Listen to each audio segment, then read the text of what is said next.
I'm back, bitches. Ah! Alright. Outside of that weak ass yell. Hold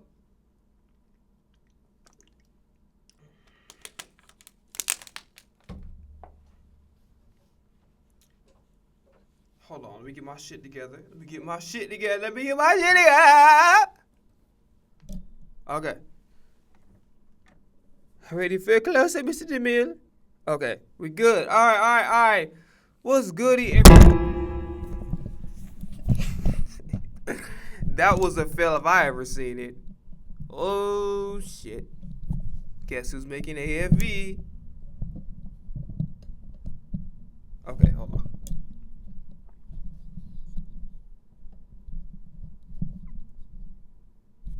Okay. Stay in your place. Okay, alright. This is a shitty way to get the mic set up or whatever. It's what I have to do for right now. So welcome back, man. It's your boy Bruce Leroy. We are back to learn the piano after taking damn near like a 2-3 month hiatus. We back on, you know what I'm saying? We back on like a and I'm stuck on the Band-Aid brand, cause Band-Aid's like on me. Alright, going back to this intro. If I'm able to get through it without stuttering. It's your boy Bruce Leroy once again. Today we're gonna be going back to learning the piano. Going back to back. Just like the Pistons, we're going back to back.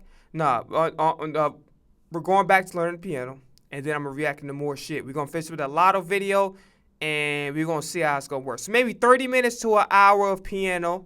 Probably stop at like 4:30, and then we're gonna just react to shit for the rest of the time. So follow me here on this Twitch. I'm Bruce Leroy BIH. Follow me on Twitter, Instagram at I am Bruce Leroy. Follow me on TikTok. It's Bruce Leroy BIH. All right, let's get started, man. We're gonna get started with this lesson. I ain't gonna waste y'all time.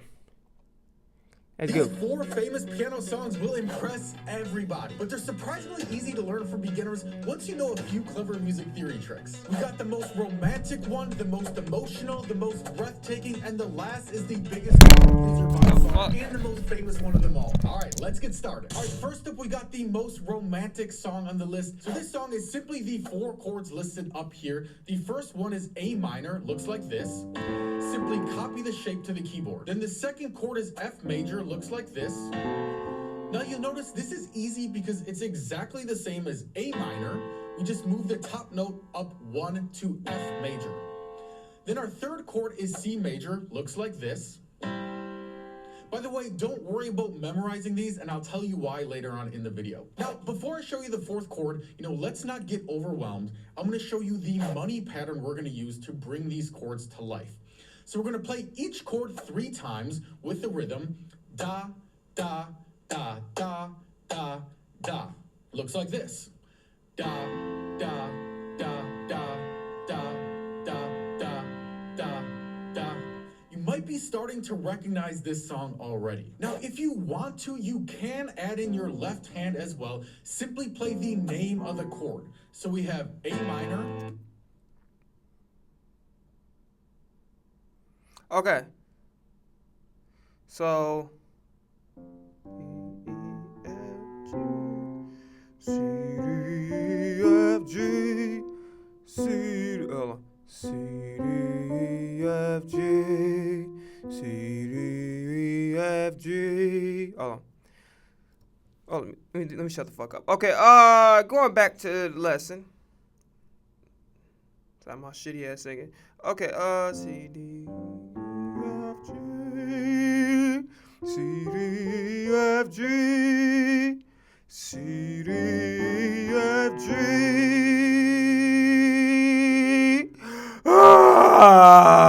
Okay.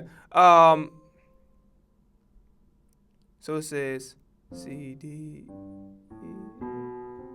So where did the A come in?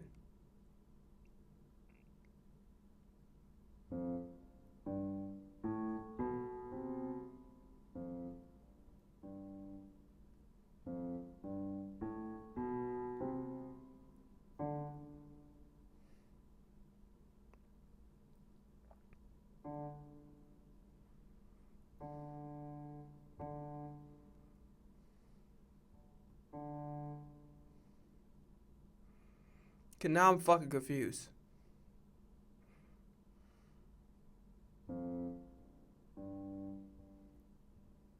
We gotta go back to the beginning. Cause I'm not gonna lie, I'm very confused as shit. Imagine being able to build an app with your name on it. Really? Really? Really?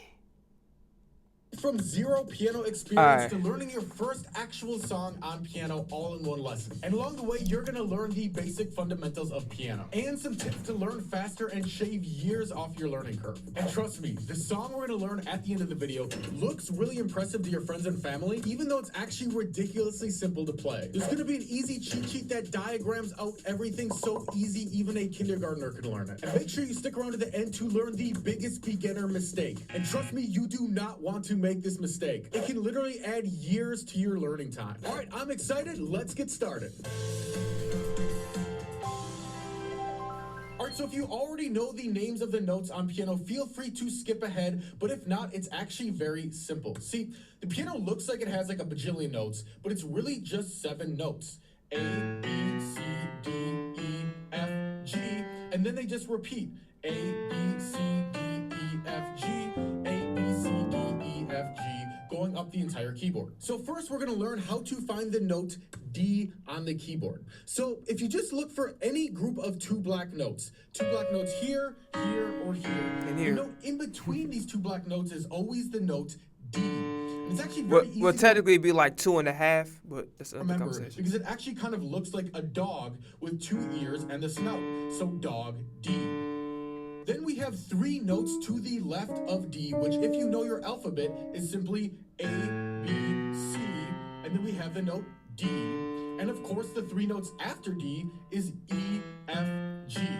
And then it simply repeats A, B, C, D, and we have our dog, right? E, F, G, A, B, C, D, we have our dog, E, F, G. So it simply follows the alphabet up to G and then it repeats. So if I told you, for example, find a G on the keyboard, well, there's 2 ways to do it. First, you could find a dog. So let's say dog, note D, and then count up D, E, F, G, and here's our note G. Or you could do it the easy way, which is just to print off this simple cheat sheet, stick it on your piano, and you'll have it for any note you...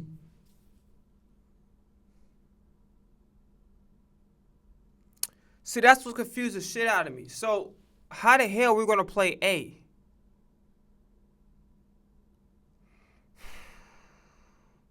Now I'm confused as fuck.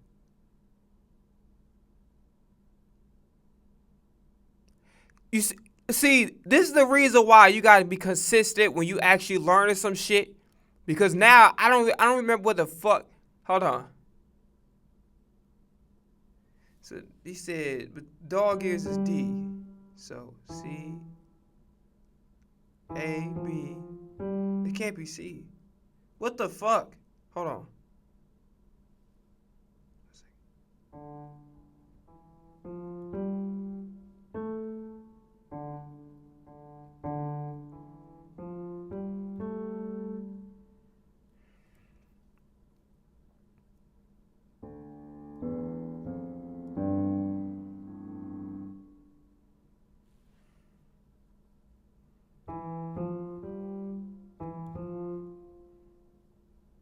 That's gotta be wrong. Cause D gotta be here, so.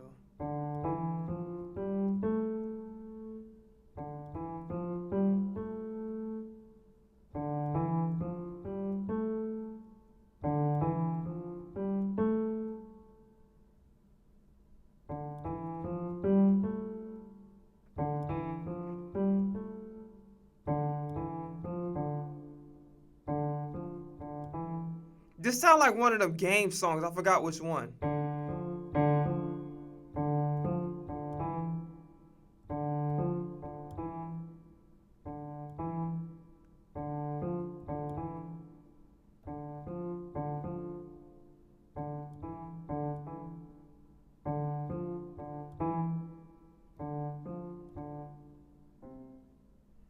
don't fucking. Oh my god! Right thumb on C.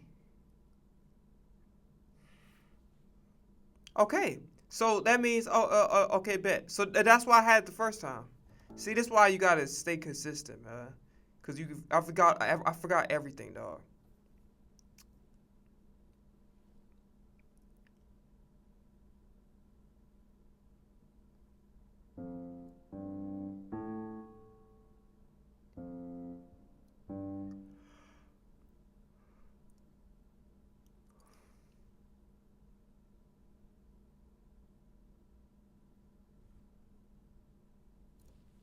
you need to know. And by the way, on the same cheat sheet, if you scroll down to the bottom, there's also going to be the simple patterns we're going to use to learn our first song. So if I were you, I'd go download it now. We're going to be using it the rest of the video. So click the link, put in your name and email, hit submit, and you can click here to download the cheat sheet.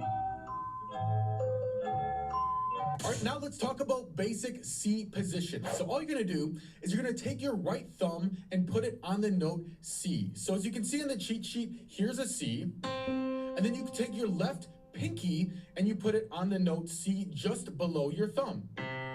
So now we have our two C's. And the rest of your fingers are just going to line up on the next four notes. So we have C, D, E, F, G, C, D, E, F, G. And your hands are going to stay in this C position for the rest of the video. All right, so let's start learning our first song, which uses the 4 simple patterns on the cheat sheet.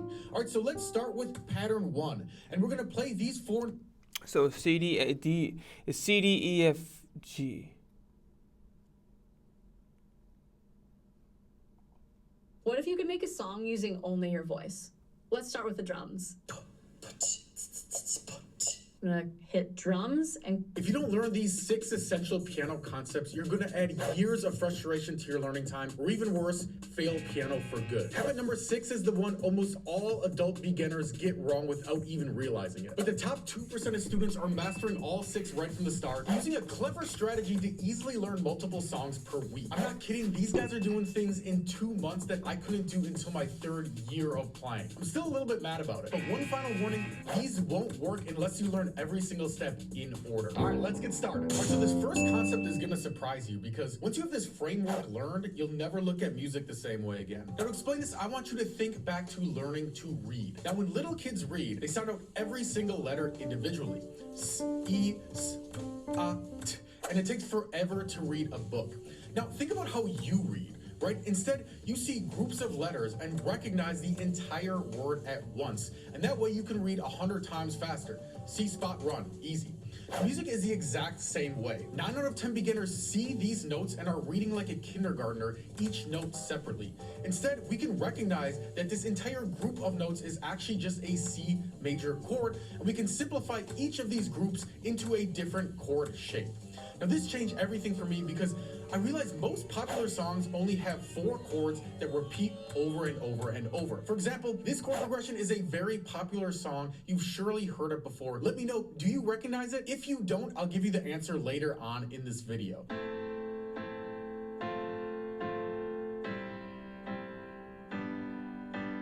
All right, now time for a test, because if you're smart, you might be thinking, okay, Zach, I got the chords, but what about the melody? I ain't getting none of notes? that shit. Well, guess what? This is even easier if you can pass the famous 1, 2, 3 piano test. And if you can pass this test, that means you have the potential to be in the top 2% of beginners and unlock that ability to learn songs in just a few minutes. All right, so for the test, we're only going to use the notes C, D, and E.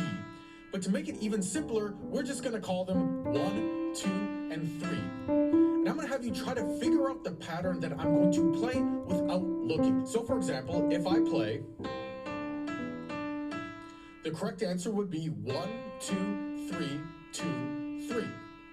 All right, so let's cover up my hand and try to figure out these 6 notes. Ready?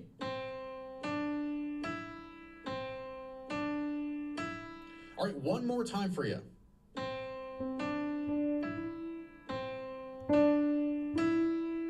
All right, so the correct answer was 1, 2, 3. 1, 2, 3. 3. Yeah. Now guess what? If you got that right, you actually learned something that you didn't expect. Because that pattern is the same one used in the popular song Found Me by the Fray. Check this out. I Lost love and insecure. Ready? You found me. Hold on, let me freestyle all the hoes. Let them down, buy me clothes. Run a credit card and buy me clothes. Outside at night on signal. Into 7 and so on until you master the entire keyboard. It's surprisingly a lot easier than most people think. By the way, let's see if you caught this. Did you notice something interesting about the song we just played? You Absolutely guessed it, fuck it's not. the same song we learned the chords for in step 1. So guess what? You just learned the chords of the song and you just started to learn the melody by ear. So guess what? When you learn the chords of of a song, and you can learn the melody by ear. You can literally magically learn these songs in minutes. And this is what really blows people's minds, and they think you're some kind of piano wizard or something. But the big problem is, even if you learn a song, there's a big mistake 98% of beginners make. You probably do this all the time and don't even realize it. And it makes you sound like an amateur, even if you're playing the correct notes. So take a look at your hand for a second. What do you notice about your fingers that's interesting? Well, these three fingers are pretty close in size, It don't give a fuck. but the So it's like pinky me. is way shorter. And because of that, most beginners have this kind of pathetic, frail sound come out every time they play their pinky. I call it weak pinky syndrome. It makes you sound amateur, and people are gonna laugh at you behind your back instead of being amazed, right? Now, Then they listen. They ain't got to go to Sunglass to get a pair of shades. You most feel me? beginners have this misconception that they need to do exercises to strengthen their pinky, but that's actually wrong. It's not a strength issue, it's actually a technique issue, and you can fix it in about 2 minutes using something called the over-under technique. So check this out. If I play this with a normal hand position, the only way to reach the note with my pinky is to straighten it, which makes it very weak. If I curve my pinky, I'm gonna miss the keyboard altogether. So look at these two examples and see if you can notice specifically what's the different motion between example 1 and example 2.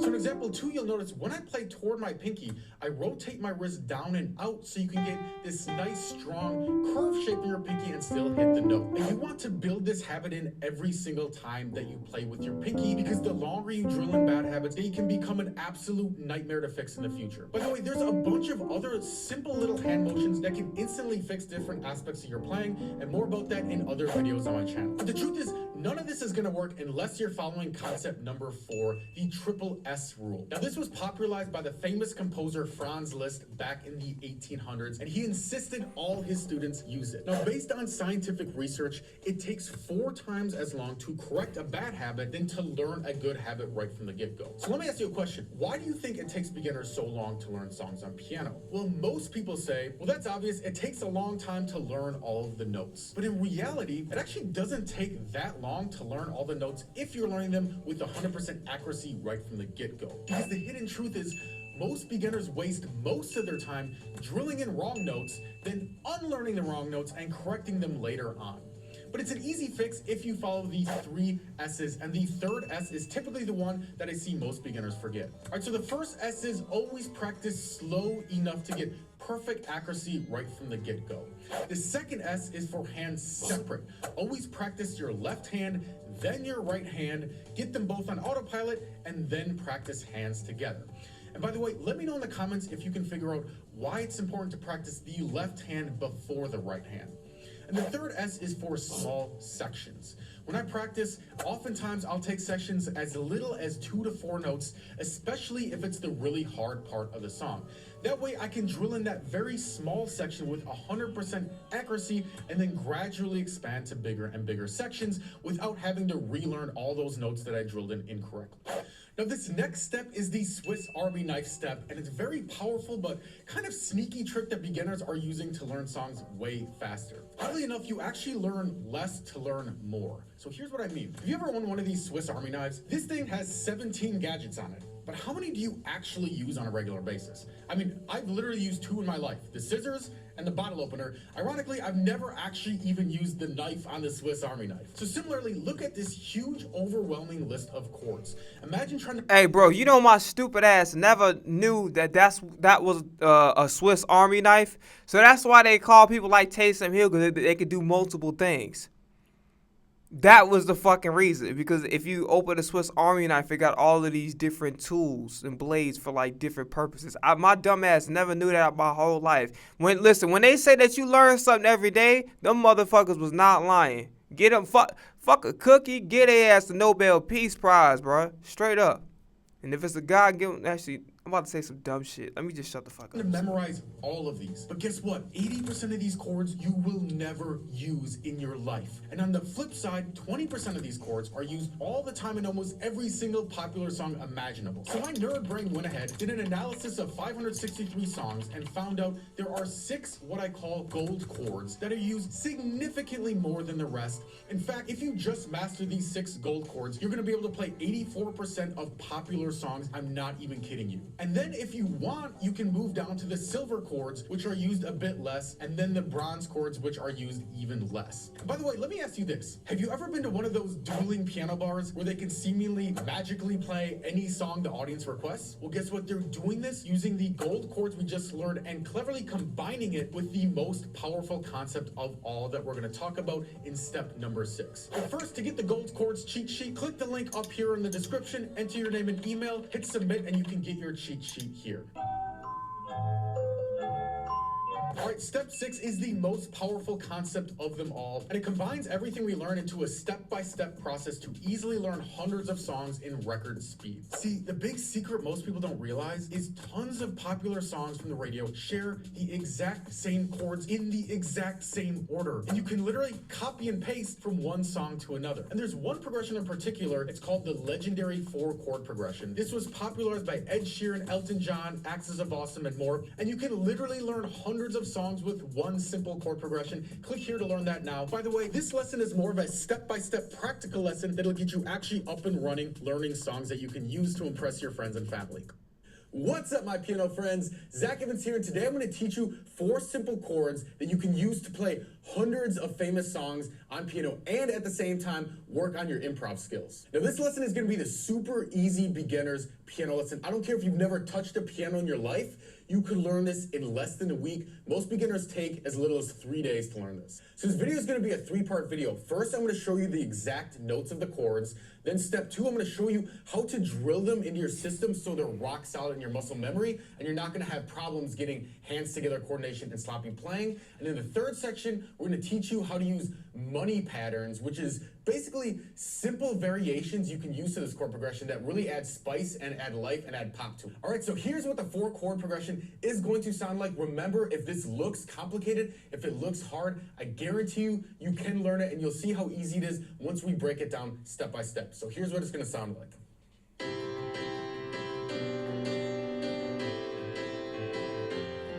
This shit sound like TLC. I forgot that song. Like, you could buy some hair if you won't grow. I forgot the other shit. I forgot what the name of that song is called. This, if we switch it up and use a different pattern, we can use the same 4 chords. It might sound more like this. I saw my girl swimming with another man. I swear I saw. How many of you guys are excited to learn? I'm ready to go. All right, No, the fuck I'm not. All right, so to learn this I'm chord, stressed out, we'll basically use a couple of yeah. music theory hacks to I'm make it stressed even out, easier to learn. yeah. Now, before I made this video, I went and looked up all the other videos that were similar to this to make sure that mine was the best and the easiest way to learn. And a lot of these videos, they'd be like, yeah, it's easy, only 4 chords. C, G, A minor, F. And they'd be playing these big 4-note chords and they're moving their hands all around the piano. And I'm like, this is not easy, especially if you're a beginner. If you've ever been frustrated with lessons that make everything too hard, we're not gonna do that. We're gonna make it super simplified for you right now. All right, so here's the 4 chords. The first thing you're gonna do is you're gonna put both of your thumbs on C. So to find the C, find the 2 black notes, 1, 2, and go 1 note below it. There's your C, find 2 black notes, 1 note below it, that's a C. Now your thumbs are gonna stay on C throughout this entire lesson, and your fingers are gonna stay on the corresponding notes as well throughout the entire time. Let me stop bullshit, because you never do right now. All right, so here's the 4 chords. The first thing you're gonna do is you're gonna put both of your thumbs on C. So to find the C, find the 2 black notes, 1, 2, and go 1 note below it. There's your C, find 2 black notes, 1 note below it, that's a C. Now your thumbs are gonna stay on C throughout this entire lesson, and your fingers are gonna stay on the corresponding notes as well throughout the entire time. I gotta stop bullshit, because I to shift your hands. keep goddamn forget what the hell you say. That's a C. Now your thumbs are gonna stay on C throughout this entire lesson, and your fingers are gonna stay on the corresponding notes as well throughout the entire time. You never have to shift your hands, you never have to move your fingers. They're gonna stay on the exact same notes because of the music theory hacks that we're gonna use. All right, so your first chord is a C major chord. You're gonna play a C in your left hand, and C, E, G in your right hand. The next chord is a G chord. You're going to play a B in your left hand and a C, D, G in your right hand. What the fuck is a B? Now, technically, this is actually a G sus chord in first inversion. I don't want you to memorize that or even think about it if you're a beginner. Just to simplify it, we're just going to call this a G chord because it serves the same purpose. Chord. You're going to play a C in your left hand and C, E, G in your right hand. The next chord is a G chord. You're going to play a B in your left hand and a C, D, G in your right hand. Now, technically, this is actually a G sus chord in first inversion. I don't want you to memorize that or even think about it if you're a beginner. Just to simplify it, we're just going to call this a G chord because it serves the same purpose. Now, our next chord is going to be an A minor chord. So it's going to be an A in your left hand, C, E, even think about it if you're a beginner chord. You're going to play a C in your left hand and C, E, G in your right hand. The next chord is a G chord. You're going to play a B in your left hand and a C, D, G in your right hand. Now, technically, this is actually a G sus chord in first inversion. I don't want you to memorize that or even think about it if you're a beginner. Just to simplify it, we're just going to call this a G chord because it serves the same purpose. Now, our next chord is going to be an A minor chord. So it's going to be an A in your left hand, C, E, G in your right hand. Now, again, technically, this is an A minor 7th chord. We're not going to worry.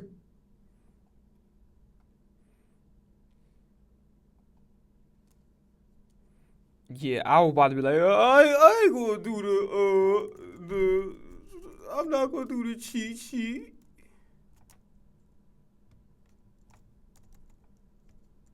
Big baller brand, big booty bitches. Remember LaMelo said that shit was funny as hell.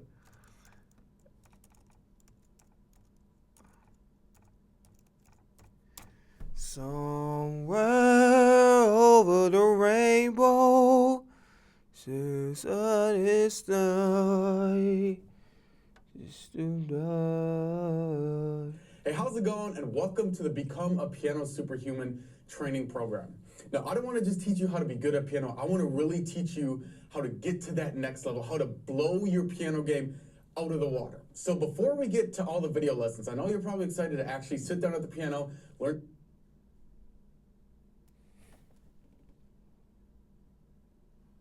This shit is mad confusing, son. I ain't finna lie to you.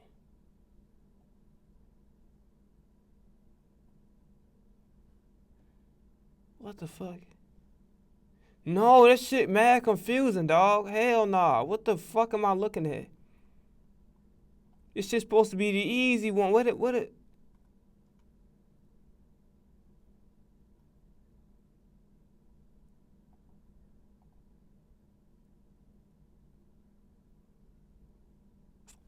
Son, what the fuck?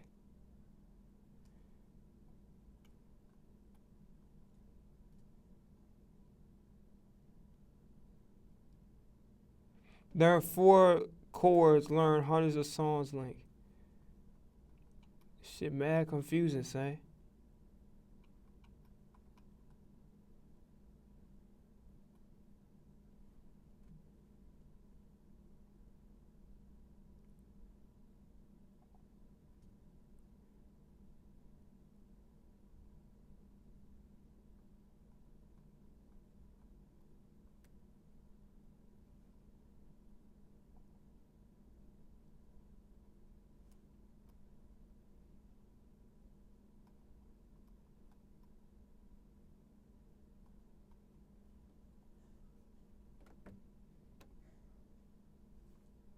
Oh, hold on one second. I gotta say this. What's the name?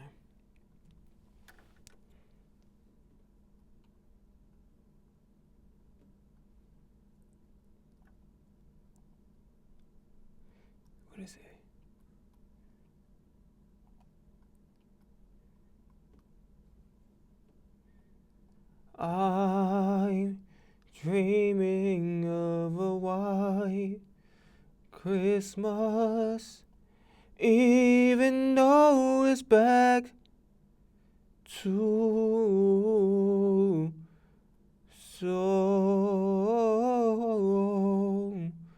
I'm talking about Christmas when I forgot the fucking words. I'm getting distracted. What am I looking for? This. Okay. Do you save it? Sorry about that. Yeah. We're just gonna call an A minor chord, right hand chord. You're gonna play a C. Are gonna stay on C throughout this entire lesson, and your fingers are gonna stay on the corresponding notes as well throughout the entire time. You never have to shift your hands. You never have to move your fingers. You're gonna stay on the exact same notes because of the music theory hacks that we're gonna use. All right, so your first chord is a C major chord. You're gonna play a C in your left hand and C, E, G in your right hand. The next chord is a G chord. You're gonna play. Got a visitor. I had a fruity weekend in a non-sus where I saw Melt Banana live on a concert. So first off, it's your mother. Very strange name, but welcome to the chat. Felt like standing in a storm of noise, a strong, fresh breeze of intensity. You saying a non-sus way, and my brain is thinking pause. It's thinking Xfinity controller. Straight up. It's thinking goddamn Philips controller out of Walgreens, the universal one, the one where you gotta buy the AA batteries and shit. But welcome to the chat nonetheless. And what we doing, in case you're listening, we learning the piano. Because I goddamn should have learned that shit a month ago and I didn't. But I'm happy for your experience. I never heard of Melt Banana, the music group, but I'm very happy that you had a good time over there. And you put it in the most poetic way. You must be like Edgar Allan Poe's grandson or some shit. Play a B in your left hand and a C, D, G in your right. Okay. So let's do it around.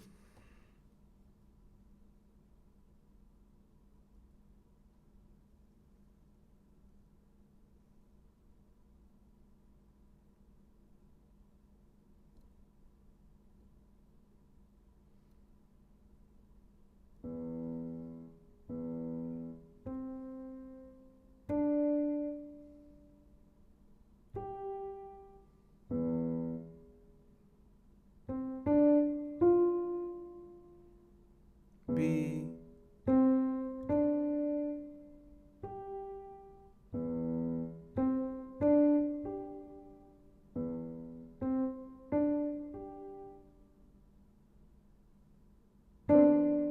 Shit.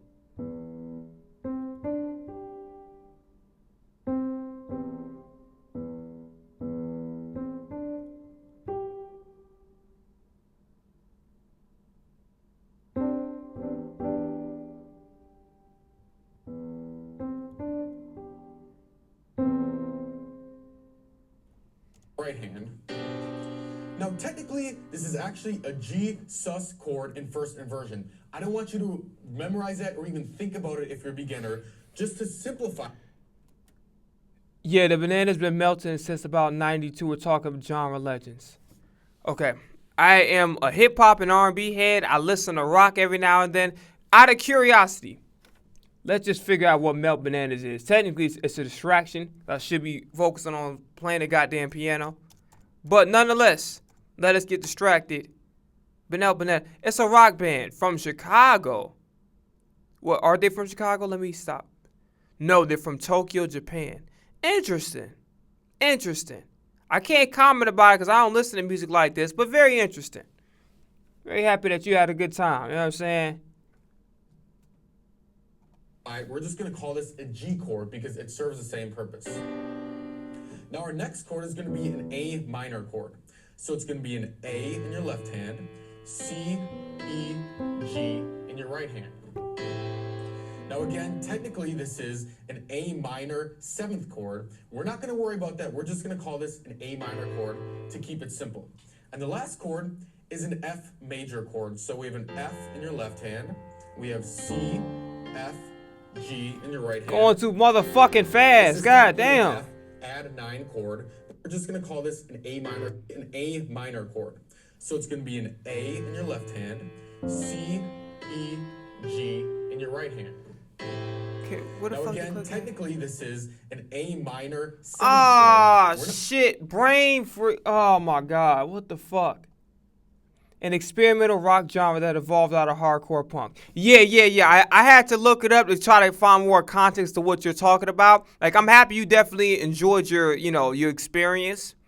I can't relate to you because I'm a hip hop and R&B head, and I listen to occasional rock and pop. That's as far as my genre goes. And then every once in a while, if I catch a damn K-pop shit on my feed, I'll listen to that. But other than that, I'm a straight 95% of my playlist. I would say 97. No, 90% of my playlist is hip hop and R&B. I would say 5% is pop, and the other, like, not even that. I would say, hell, 7% is pop, and maybe 3% is like some old rock shit. You know what I'm saying? But I'm happy that you enjoyed your experience over at the concert. You know what I'm saying? So that's dope. All right. Now I gotta figure out what the hell he played. We're not going to work an A minor chord. So it's going to be an A in your left A hand, minor. C, E, G in your right hand. Hold up. Now again, What the fuck? technically this is an A minor 7th chord. We're not going to worry about that. We're just going to call this an A minor chord to keep it simple. And the last chord is an F. No, shut up. Like, why the fuck you moving so major goddamn chord. fast, So we bro? have Slow F your in ass your left down, hand. nigga. Where you We going? have C, F, G in your Oh right shit, hand. motherfucker. This I worked so hard to charge. I dead ass been having charging problems my whole goddamn time, and then now my fucking phone decided to fall out. Son of a bitch. Come on, family. God damn it. So why is it acting like it don't wanna? Who the fuck is this shit? Who the fuck is the person texting me?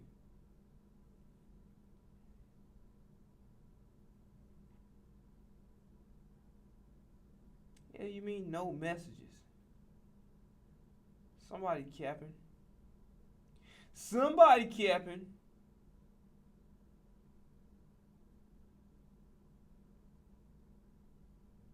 Somebody said, what's the name? It's Unc Slop. That's hilarious. That is hilarious. That is hilarious. Hold on, I gotta charge my phone, y'all, so my shit can. Please.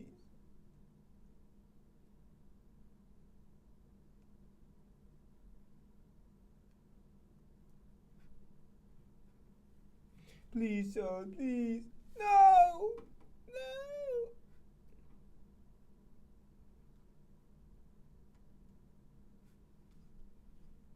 You fucking move. Yeah! Ooh, eh. Alright. Where we at? For piano, by the way, you should get into classical music, jazz, and progressive to actually learn some interesting things. I gotta be honest with you. I appreciate your suggestion, and I think it was, it was good intention behind what you suggested. One of the worst things in life you can listen to is listen to music you don't fucking enjoy. I did that shit, and it's gonna sound like a diss. I'm not dissing because I respect her craft and I understand the appeal. I listened to every goddamn Adele album, and it was a chore to listen to. So while I appreciate your suggestion, it probably will not happen because one thing about me, I do not like spending my time listening to music I do not like. I don't have enough time in the day as it is, and I refuse to set aside. Adele is boring as fuck. Yeah, but here's the thing. I was trying to figure out, see, that was back in the day, like on my early YouTube days, because I was trying to figure out how, goddamn, she sold so much. But yeah, I swear to God, I listened to every single album she put out, And I learned a very valuable lesson from that day forward to never ever engage in music that I don't particularly enjoy. This shit is like I rather fucking take laxatives all day than to actually sit up there and listen to music that I can't. And again, I respect Adele, but her music is really not for me. I might go back to it if she ever puts out anything, which most likely she might not, because it's been like what fucking 4 years since what was it her last shit 19. I forgot what the other shit was, but either way, that's not relevant. All right, let me get back to work. Stop being fucking lazy. Where's the shit at? This is technically major chord, so we have an F in your left hand, E, G in your... Yeah, I got an F in my left hand too, right here. What the fuck? It's got moving too fucking fast. God damn. Shit. Like with that one slow ass friend, every time we get out the crib, the motherfucker be taking all day and shit. Like, nigga, you wear makeup or something? Like, what the fuck?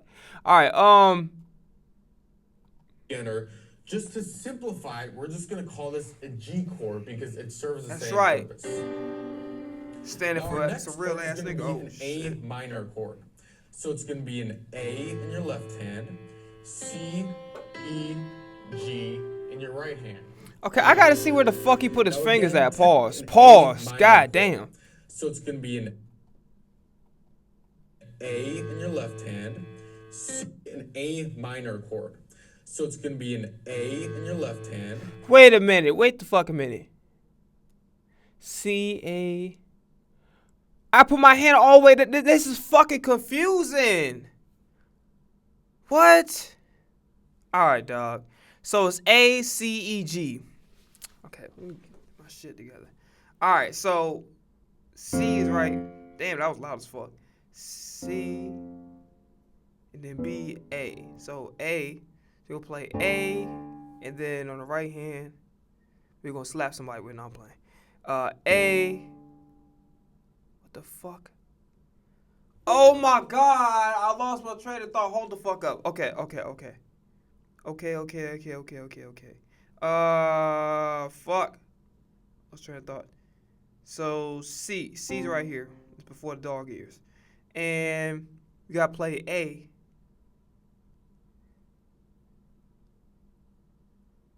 A is where?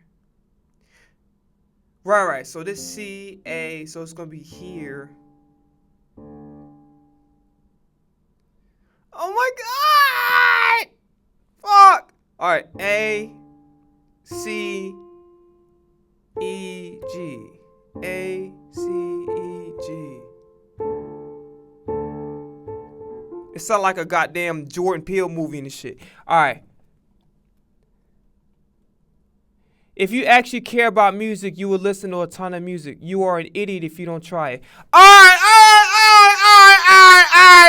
Time out. Time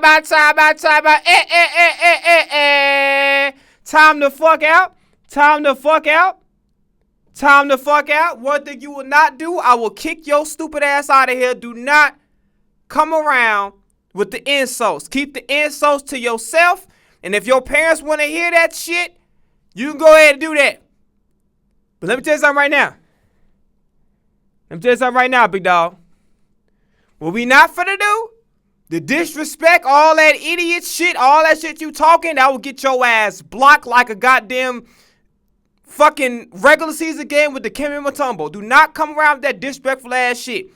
I respected your suggestion because it came from a good place.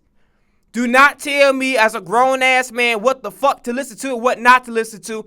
I don't know if you know, but I'm going to let your ass know right now. I don't play that disrespect shit. I will kick your ass the fuck up out of here, nigga. Do not play that. I will kick your ass out like a goddamn school resource officer with a badass kid. With a goddamn, what they call it, IEP, whatever the fuck the behavior shit is. Do not come around disrespect. I did not disrespect you. I say respectfully, I'm not taking that advice. Not because it's bad advice, because I don't want to spend my time listening to music that I don't particularly enjoy. I say that respectfully. You keep respect for all that idiot shit. And clearly, you wasn't listening to nothing I was saying because I literally told you I listen to hip-hop, R&B, and I listen to pop and a little bit of rock. So you busy trying to goddamn correct me and shit. You not even fucking listening to anything I just said. You up here just goddamn gave me this fucking viewer discretion is advised type fucking speech. When you didn't even listen to what the fuck I said listen to hip hop and R&B. That's obviously my favorite. I listen to a little bit of pop and some rock. 'Cause if you heard that shit, you wouldn't have typed this fucking viewer's discretion is advised, this motherfucking Law and Order ass intro. You just type. So respectfully, you can't say be respectful with your commentary. Your ass will get the fuck. Your ass will get ejected like you Draymond Green, nigga. Don't fuck around with me. I ain't the type of motherfucker streamer that you gonna goddamn come in here and disrespect. That shit will not happen. I will kick you the fuck out. Do not I don't play that shit. Respectfully, watch the language, watch the tone, fix that shit up, make it respectful. You can't do that. Get the fuck up out of here. Bye. Swear to God, don't play that shit, nigga. Hell nah. Talk about some you are an idiot. Who the fuck you think you is, bitch? Don't come around talking that bullshit, nigga. Hell no, you gonna stay respectful, nigga. When I said that I wasn't gonna do it, I ain't disrespect you now. I don't play that shit. Don't come on my motherfucking street. See, you listen, you can do that to the other niggas. They may allow you to do that. Over here, hell the fuck no. You will get your motherfucking ass blocked. Do not come up here and be that disrespectful ass shit. Do not fucking do that. Cause I want you to do me a favor. Talk to your motherfucking daddy like that. Do not talk to me. The fuck wrong with you, nigga? You get your ass blocked. Don't ever talk like that in my motherfucker. So you will respect. What did Martin say on that Varnell episode? Respect the host. Respect the host, nigga. The fuck? Get your ass blocked. Talk crazy like that, nigga. Hell nah. An A minor chord. So it's gonna be an A in your left hand, C, E, G in your right. Alright, bet. So This is C, right? So C. So A gotta be between the other joint. Yeah. So then, hold on. So then A would be here. So A, C, E, and G. Hold on. Fuck it up.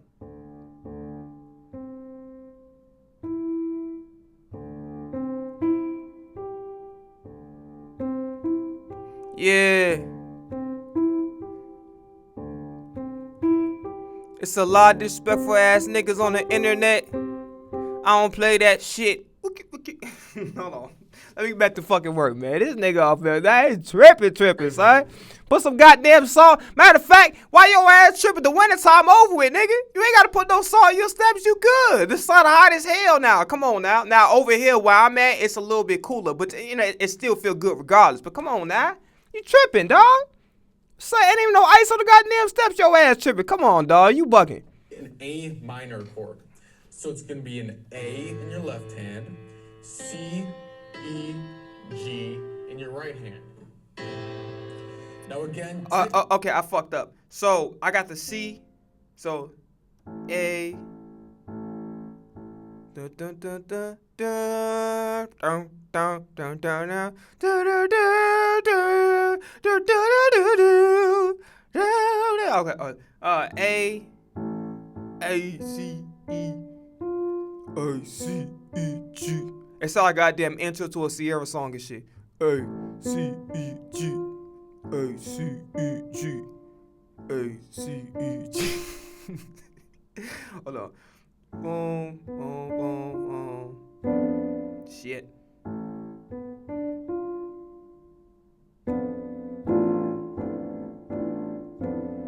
Whatever. Fuck it. Move on.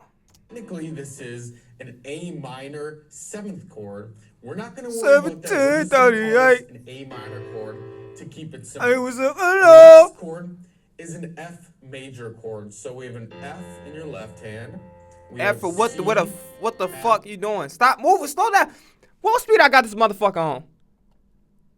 85. Why the fuck is you still moving that goddamn fast? It's supposed to be 85. Slow your bitch ass down. I'm sorry. I ain't gonna disrespect you like that. But slow down, nigga.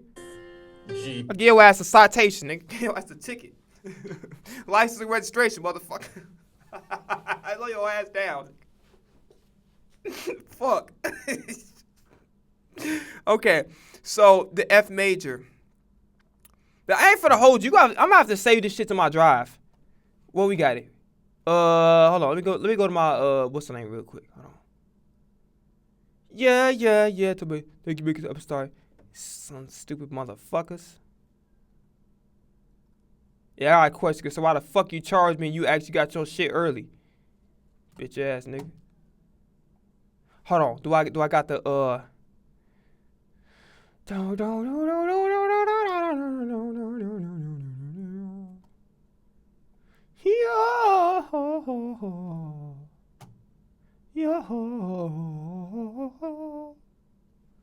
Yo.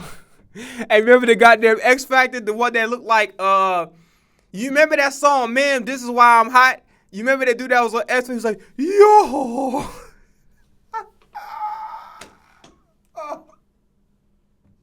He said, he said hallelujah.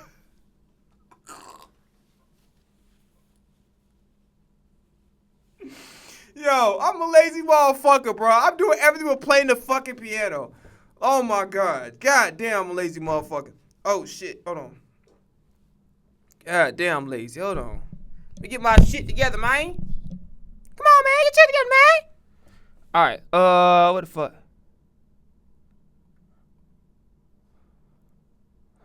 Okay. And this shit is fucking confusing on my soul. Major chords. So we have an F in your left hand. We have C, F, G in your right hand. This is technically an F add 9 chord, but we're just gonna call this an F chord to make it simple. All right, so now we have our 4 chords: C major, G major. Like what the fuck? What makes you think I got the fucking chords individual? If I couldn't even get them shits one on one, what the fuck makes you think you set up here and play like, yeah, this is this, that's that? Man, I'm about to end this motherfucker right now. I'm gonna stay in it, but god damn, bro, what the fuck? I got this shit on 85 speed. This motherfucker's still going fast. Yeah, somebody get this motherfucker a ticket, bro. I swear to God. An A minor Call the sheriff on your dumb ass. chord. We're not going to worry about that. We're just going to call this an A minor chord to keep it simple. And the last chord is an F major chord. So we have an F in your left hand. We have C, F, G in your right hand. This is technically an F add 9 chord, but we're just going to call this fuck. major chord. F So we chord have for an F fuck. in Well, your so I move left goddamn hand. fast. We have C, F, G in your right hand. This is technically an F add 9 chord, but we're just gonna call this an. Okay. Wait a minute. No, I did. That was me. I did some dumb shit. Hold on. I did dumb shit.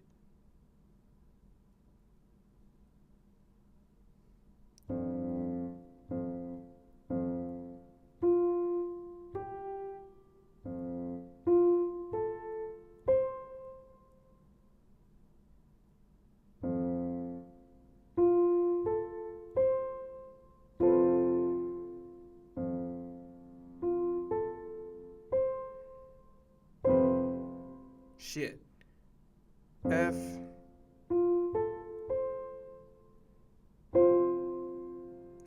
Oh, beautiful. F chord to make it simple. All right, so now we have our 4 chords: C major, G major, A minor. I love how this nigga act like that we memorized all the fucking chords already. Okay, so let me go back to the cheat sheet, and then after this we're gonna end it. I'll come back and do it tomorrow. Come back and do it tomorrow.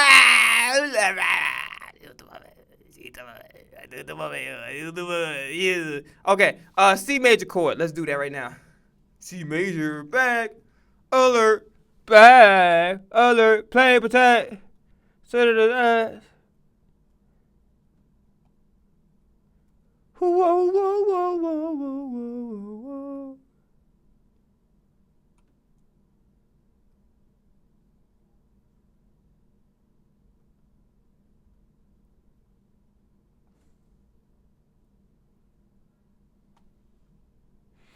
Okay. Getting back to work. Get back to work. Get to the chopper. The fuck is you doing? Get to the chopper. Can I go to the bathroom? No! Fuck your bathroom. You got the hey, get to the chopper now. Okay, fuck. All right, back to work. C.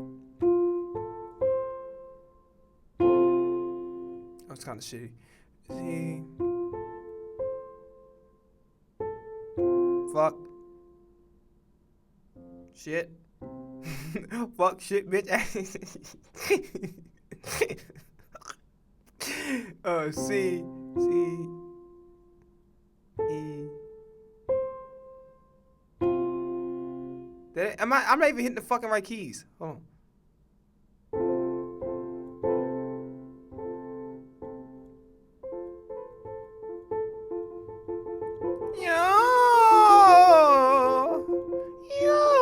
Hold on, hold on.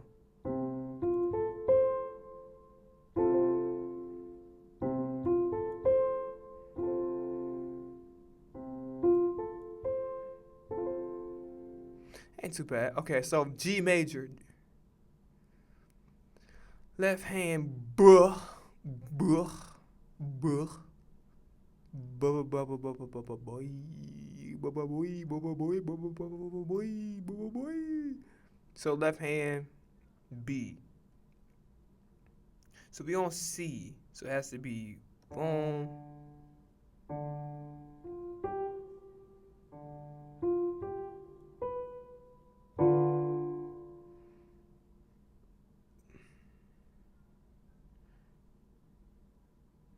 No, that ain't it.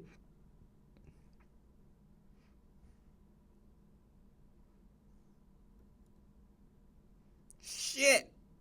Hold on.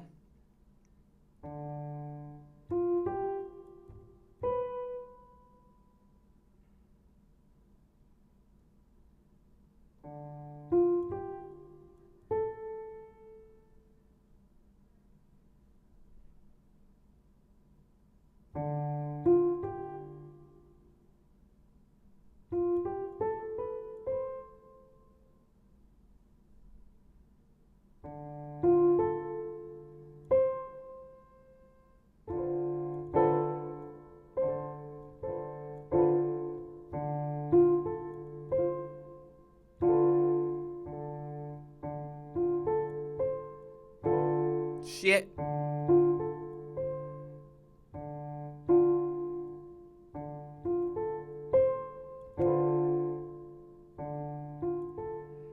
Wait the fuck a minute. Hold on.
All right, A is what?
Alright, fuck it. We gonna move on.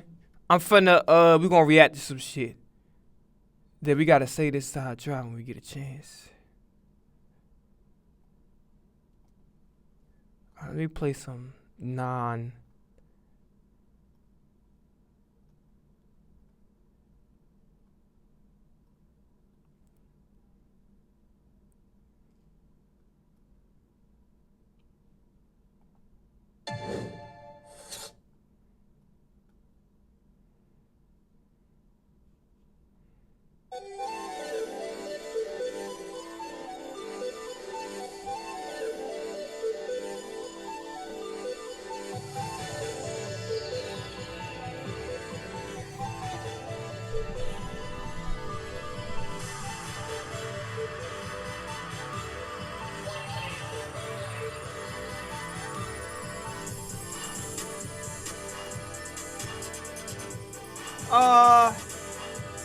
Nah, it's shit too complicated.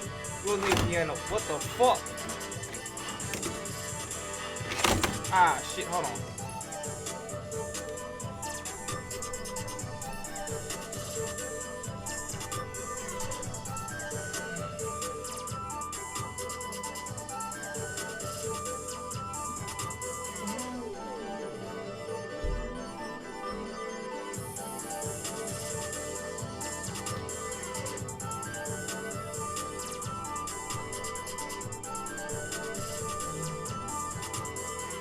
You come around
Oh yeah, I don't know who the hell in here, but if you are, whoever is in here, follow me on my YouTube at I am Bruce Leroy. That's I put all my Twitch streams and shit. So go follow me over there. Follow me over there. Now, we're gonna do two things, and then we'll see what we're gonna do after that. Maybe watch another Cameron Suzanne video, and we're probably gonna have to go a little bit longer for the what's the name? This shit's all up in my face. Get up out my face. Get up out my face. Get up out my face. Get up out my face. All right. Yeah. So Sean Cotton, one of my favorite media personalities ever, he had a take about why music is what it is. Now, I am not going to speak that much on it because I kind of already did. I did it in like two separate videos, and I'm gonna tell you. So first off, go to my channel. I am Bruce Leroy on YouTube. Okay, I'm gonna show you. I'm gonna let y'all know which videos that I said it on. So my no headband shit on June 16th, which is 5 days ago, said starting stuff on June 16th, and then the comeback 2, I talked about it as well. So the comeback 2 plus Eagles news that happened 3 weeks ago. If you go on YouTube at I am Bruce Leroy, you'll find it there. Okay, so I'm gonna listen to Sean Kai, and then we're gonna finish up that what's the name video, and then we'll just kind of see where we're going from there.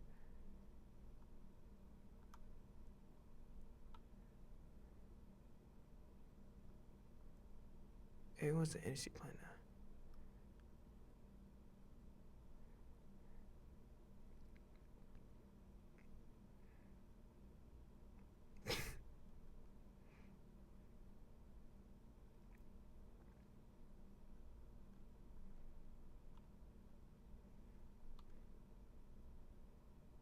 All right, let me fucking to work.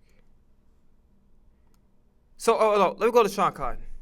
Cause I'm like, get to work. Like, what fucking work you do? You just stop playing the piano. We're gonna get back to it tomorrow though, for sure. Yeah,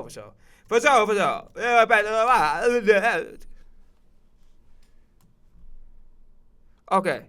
So let's go back to the beginning with go back to the beginning, cause I watched it a little bit yesterday. We need to find those new artists. Because here's the thing, Gunna's still surviving, Baby's moving towards Washington territory. I don't know what's going on with Thug. Like, we need a generation change. So we need the next 22, 23-year-old rapper who's halfway in the streets, halfway in the booth, but he got some catchy shit, his city's behind him, and he got like this one joint, and then Drake hops on it, and now we're like, who the fuck is this? And we're tapped into it. We need a new generation. 2017 was like the year that Gunna and like Lil Baby kind of popped off. We need that again. And it's gonna take a little bit more than Drake too. Yeah. Future, we need to. I said this already. I know I'm the new kid on the block with the opinions. I know Academics has a way bigger following than me. He's been doing the commentary for years. Shout out to Ac. We were actually supposed to do a show a week, like how Shannon and Ocho does a show. I ain't finna lie to you. That little Arizona State Sun Devils hat is fly as hell. I don't know what happened. I know we kind of have two different schedules, but shout out to Ac. But I said this already on No Jumper. I said this already, like word for word, bar for bar. Y'all called me angry. Y'all called me bitter. Y'all didn't like my delivery. Y'all felt like I was attacking people. The rap game is the weakest it's been in ever. This is the weakest the rap game has ever been. Cosigns don't matter no more. The fans have caught on. It's really mostly, I'm gonna give it 90% the fans' fault. The fans are spoiled. They know all y'all. They know everybody's business. I'm gonna be honest with you. I would have to give the fans 60%. I think 90% you're doing too much, because here's a reality situation, right? And this is not just for hip hop. This is just in general. When we hear a great song, and it's the music game is so saturated that a lot of good music just goes under the radar. Okay, that does happen.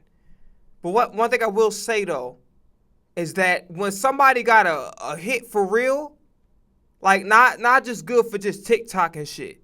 Like when somebody got a hit for real, it's going to get the airtime and the credit that it deserves, right? So here's the thing, and I'll make this one sentence because I know I talk a lot like a motherfucker, and I kind of will be repeating the same things I already talked about before. I will add this to the equation, though, in case I didn't mention it. It's no longer cool to be smart. What I mean by is this. Literacy rates are going down. And it's crazy to say that because you think, well, okay, with all the social media and shit, like, why is the literacy rate? Because goddamn, to enjoy the fucking experience, you got to be able to read what the hell's on the screen. So literacy rates have gone down. I remember back in the day, I think it was a video. Hold on, let's see if I can still find it. Big Pun, DMX, and Mos Def was sitting at a table and watch their conversation. Watch how their conversation is. Watch this. All right, well, let's do that. Who's doing the beatbox? Don't beatbox. No? All right, go. 16. Don't be greedy. Lyrically handsome. Gonna collect the king's ransom.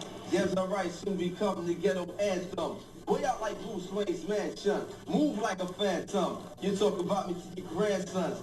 Cats who claiming they hard be mad facts. So I'll run through them like floodwater through sandbags. Competition is mad. What I got they can't have. Sick of they shit like what we did Ahab. Send them way past the minimum. Interim millennium. A rap to hold a gap to your back like Palestinians. Strolling on the Gideon, official b-boy gentleman, long term, never the interim. Born inside the winter wind. They after the December. These simpletons they mention in the synonym for feminine.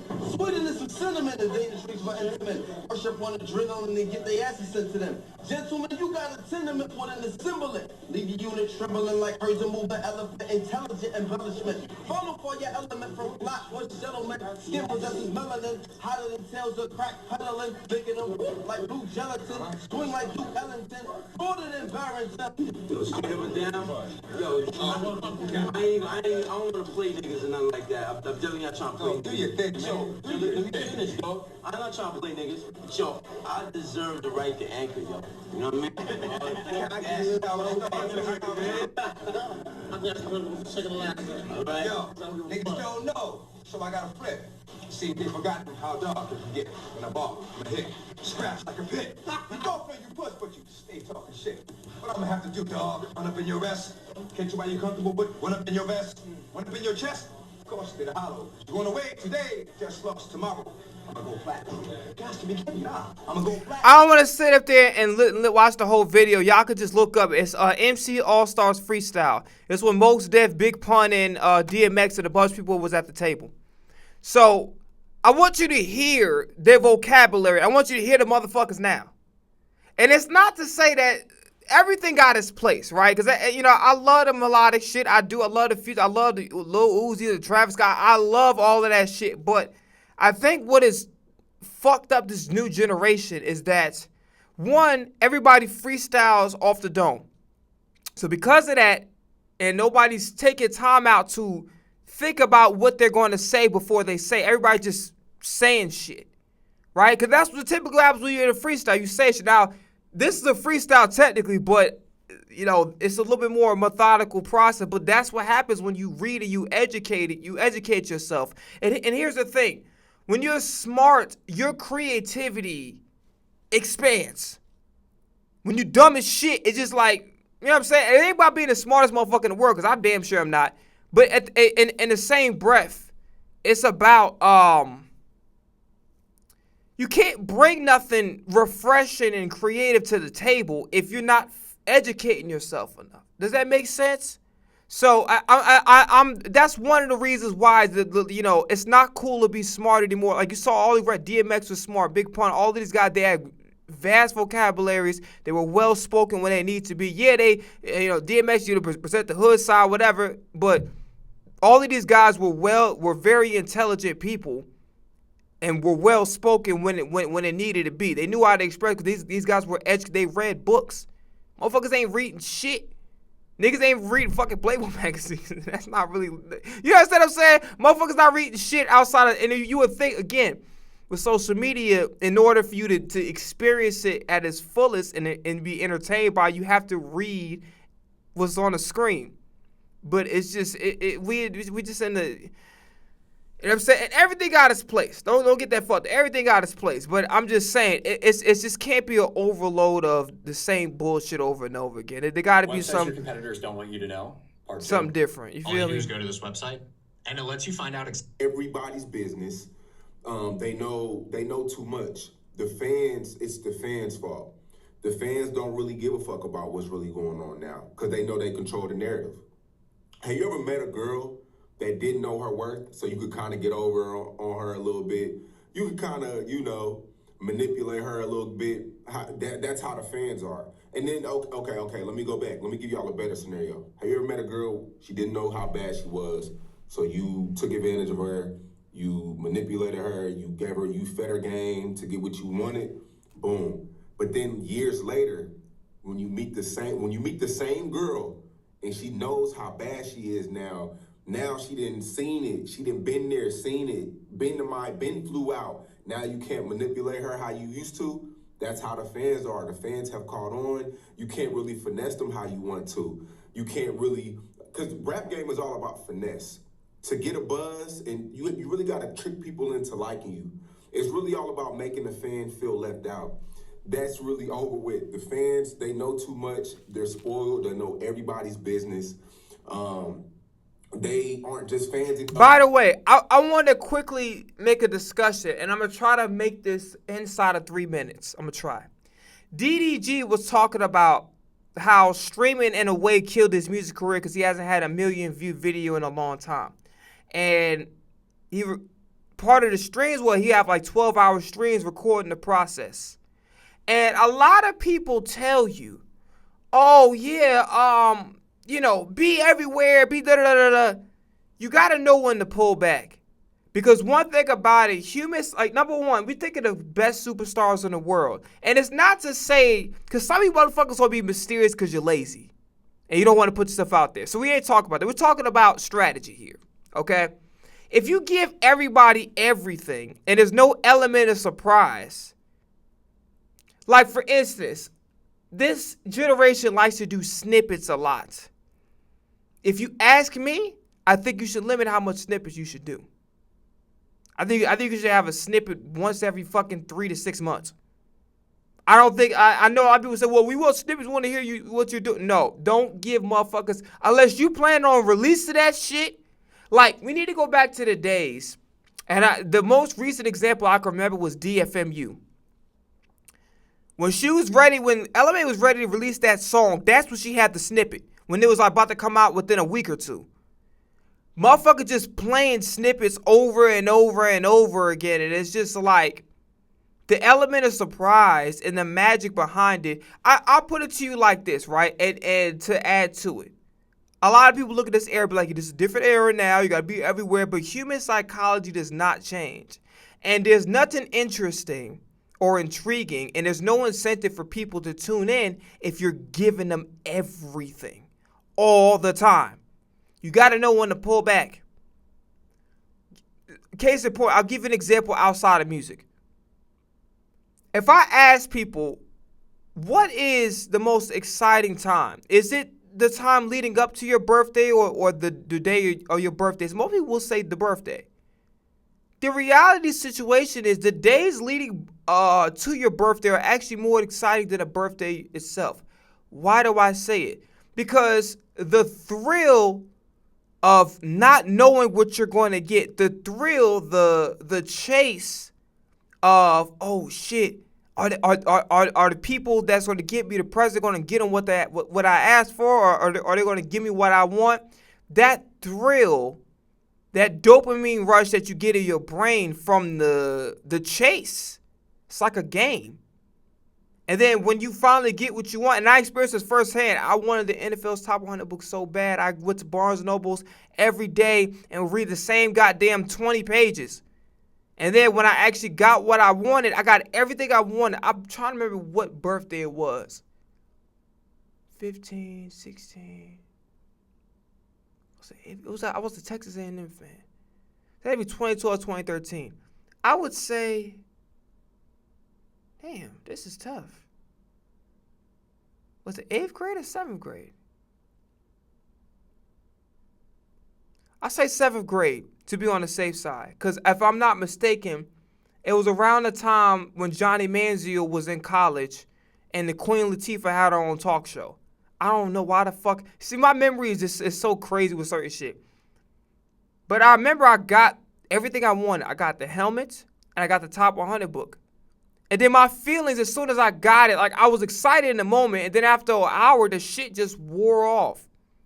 And that's the crazy thing about human nature. It's like we can get what the fuck we want, and then when we get what we want, that's why sometimes it's good to just check ourselves and be humble, because we can get what we want. And sometimes it won't be enough for all, because it's not necessarily a bad thing if we can control it. Does that make sense? So in this case, it's kind of like I be looking at people who just overdoing snippets. Just keep posting snippets over and over and over again. And keep saying, oh, every single song, record your whole process. No. Sometimes it's good to leave the fans in the dark. Because if you look at the biggest artists in the world, and yes, I know people are going to say, well, they came from the older generation before social media. But you have to understand this. Like, human psychology doesn't change. I'll give you another example, too, to add on to it. Tom Brady should be just as appreciated as Michael Jordan. And I feel like he's not appreciated enough. He's respected, but he's not appreciated enough. Why? Because he's always in our face. Now, me personally, I appreciate Tom Brady for his greatness and what he's done for the league. I appreciate Tom Brady. But a lot of people don't look at him with the same allure as they do Michael Jordan, because Michael Jordan is barely fucking visible. He's not in your face. Does that make sense? So And people love Playboy Cardi for the exact same reason. You just don't know what you're gonna get, right? He pops out when the time is right, and for the most part, he capitalizes on those moments. When you're constantly in people's face all day, they start to not appreciate you as much. Sometimes, and it even says in the fucking 48 Laws of Power, bro, there's power in your absence at times. Now, granted, some of you motherfuckers hold that as a crutch to not do nothing, but I'm just saying. But yeah, Tom Brady should be held in the same allure as Michael Jordan because, in my opinion, he's the greatest football player of all time, if not at the very least, the greatest quarterback of all time. And I have to be honest with you.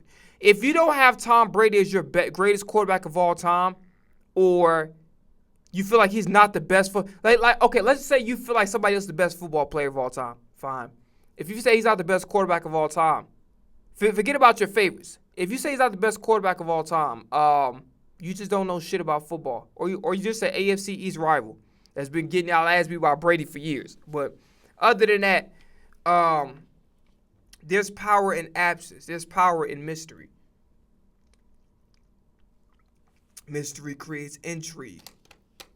You know what I'm saying? So, of the music anymore. They're fans of lifestyle. They're fans of numbers. I'm seeing fans argue about streaming numbers now. I'm seeing fans argue about YB tour sales and motherfucking tour dates and who sold what and who didn't sell what. It's no more. Do you ever see people argue about music anymore? Have real debates about music. He's right. The lyrics, the substance, the beats, the cadence. No, the fans don't talk about that no more. They're too involved into the business. Who signed what deal? How much he signed for? What was the advance for? It's the fans are too they're too deep off into the infrastructure of rap. That's why rap isn't really taking off no more. Without the fans, this shit would move, and this shit's not moving. The fans, they're too caught on, they're too hip to the game, they know too much. And that's the problem with the internet now, is this is the era of information. You can go on the internet and find out anything about anything. Google, AI, motherfucking TikTok is giving away a lot of free game. So the fans feel like they're everybody's an A&R now. Every fan is an A&R. Nobody's just a fan of the music and a fan of the person. That's what's wrong with rap. That's what's wrong with the superstar era. How are we going to create superstars when everybody's critiquing? Everybody has something to say. As soon as somebody releases an album, the first 10 minutes is a review. That's what's wrong with the superstar era.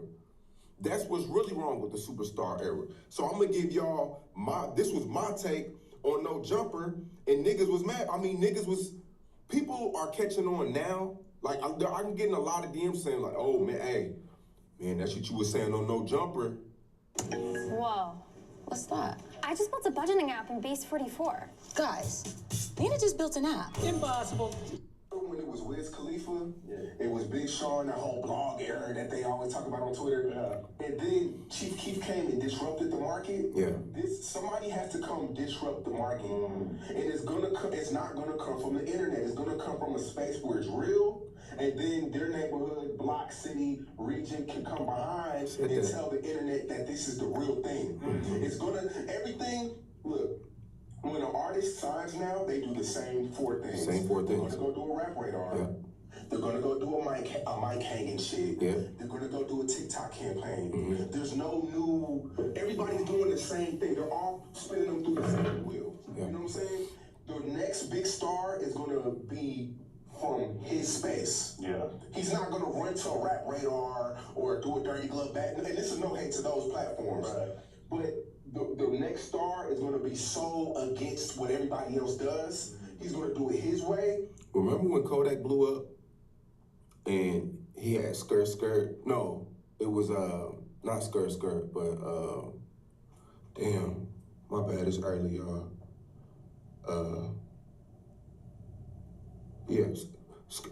Skirt Skirt. Drake wanted to get on it. Drake really wanted to get on that record. He was on the plane dancing to it, wanting to get And Kodak was like, man, nah, I'm cool. I'm good. I don't need no Drake. That let the fans know, like, oh shit, he ain't chasing no clout. He grinding this shit out. Oh, he doing this for the love of the game. You don't want a Drake? That made people buy in because he did it his way. Kodak did it his way. And he was one of the last street superstars. Young Boy, when Young Boy came in the game, he was like Pac. Man, fuck everybody. When we seen that, it was like, wow, he doing it his way. This young nigga don't give a fuck. So it made people buy in. The fans are not dumb. I just told y'all that. The fans are watching. That's why I told y'all in my last video when people got mad at me about that. Why y'all running around chasing streamers? Y'all don't think the fans see that? Now you looking like a lame ass thirsty nigga. Now your fans looking at you different. That was my whole take on the streaming shit with the Casanet. It wasn't to attack Casanet. But if you want to be a rapper in this shit and be a star, you gotta stand for something. And niggas ain't standing for nothing. Niggas is running to any bag they can get. And niggas see that. The fans aren't dumb. If you want to be a superstar in this rap game, you gotta stand for something, and it can't be money. You can't run at every money gig and streaming gig and oh my God and Adrian Broner and I'm trying to think of a streamer, DDG and all these popular streamers. Cool, salute to them. But if you want to be a rapper in this rap space, a superstar, it can't be about money. You gotta love this shit. You gotta bleed this shit. This gotta be you. This gotta be you. So that was my whole thing about the superstar thing, man. Is these niggas ain't stars because y'all not standing 10 feet down. Y'all not standing 10 toes down. Everything, y'all like hoes. Any opportunity, y'all going. Y'all are going. That's what's wrong with the superstar era. And it all goes back. Can I be honest with you, too? And I'll add this to it, too. And again, I know I said I'm going to, I ripped like 50,000 times. But at least you give me credit for those that are still watching. I don't know if it's just me or not. I'm not going to check. I genuinely don't give a fuck. But I tell you this. Another reason why there is no superstars is because nobody actually wants to be a superstar anymore. Because if you understand, people are not stupid. And they understand the work that Beyonce got to do. They understand the work that Michael Jackson had to do. Like, I ain't doing all that shit. The fuck? I ain't touring for fucking 2 years before making an album. Hell no. I ain't getting goddamn overworked like that. So people realize, like, shit, I can make more money doing less work. What the fuck do I need to be a superstar for? What do I need to be the biggest motherfucker on the planet? Because the biggest motherfucker on the planet is the one that got to work the hardest. Justin Bieber had to work hard as fuck. A lot of motherfuckers see that. Like, nigga, I ain't goddamn slaving for fucking, what's the name? And then knowing that I'm not even, like you know what I'm saying? I like get all my shit tied down and get 360s and all that shit. Hell no. So I'm going to do this shit my way. You know what I'm saying? I'm going to own most of my rights. And on top of that, I'm not going to get overworked like how it is back then. So that's another thing, too, is that people start to realize that being a superstar to some people, it's not worth it. It ain't worth getting to the Beyonce level, getting to a Prince level, get Michael Jackson, because you have to have a certain work ethic, get to a Jay-Z level, get to a 50 Cent level. It requires a certain Eminem, so on and so forth. Nas. It requires a certain level of work ethic and demand of labor. And if people just feel like that shit just not worth it. And on top of that, the rights that you're giving up, because you kind of have to choose, right?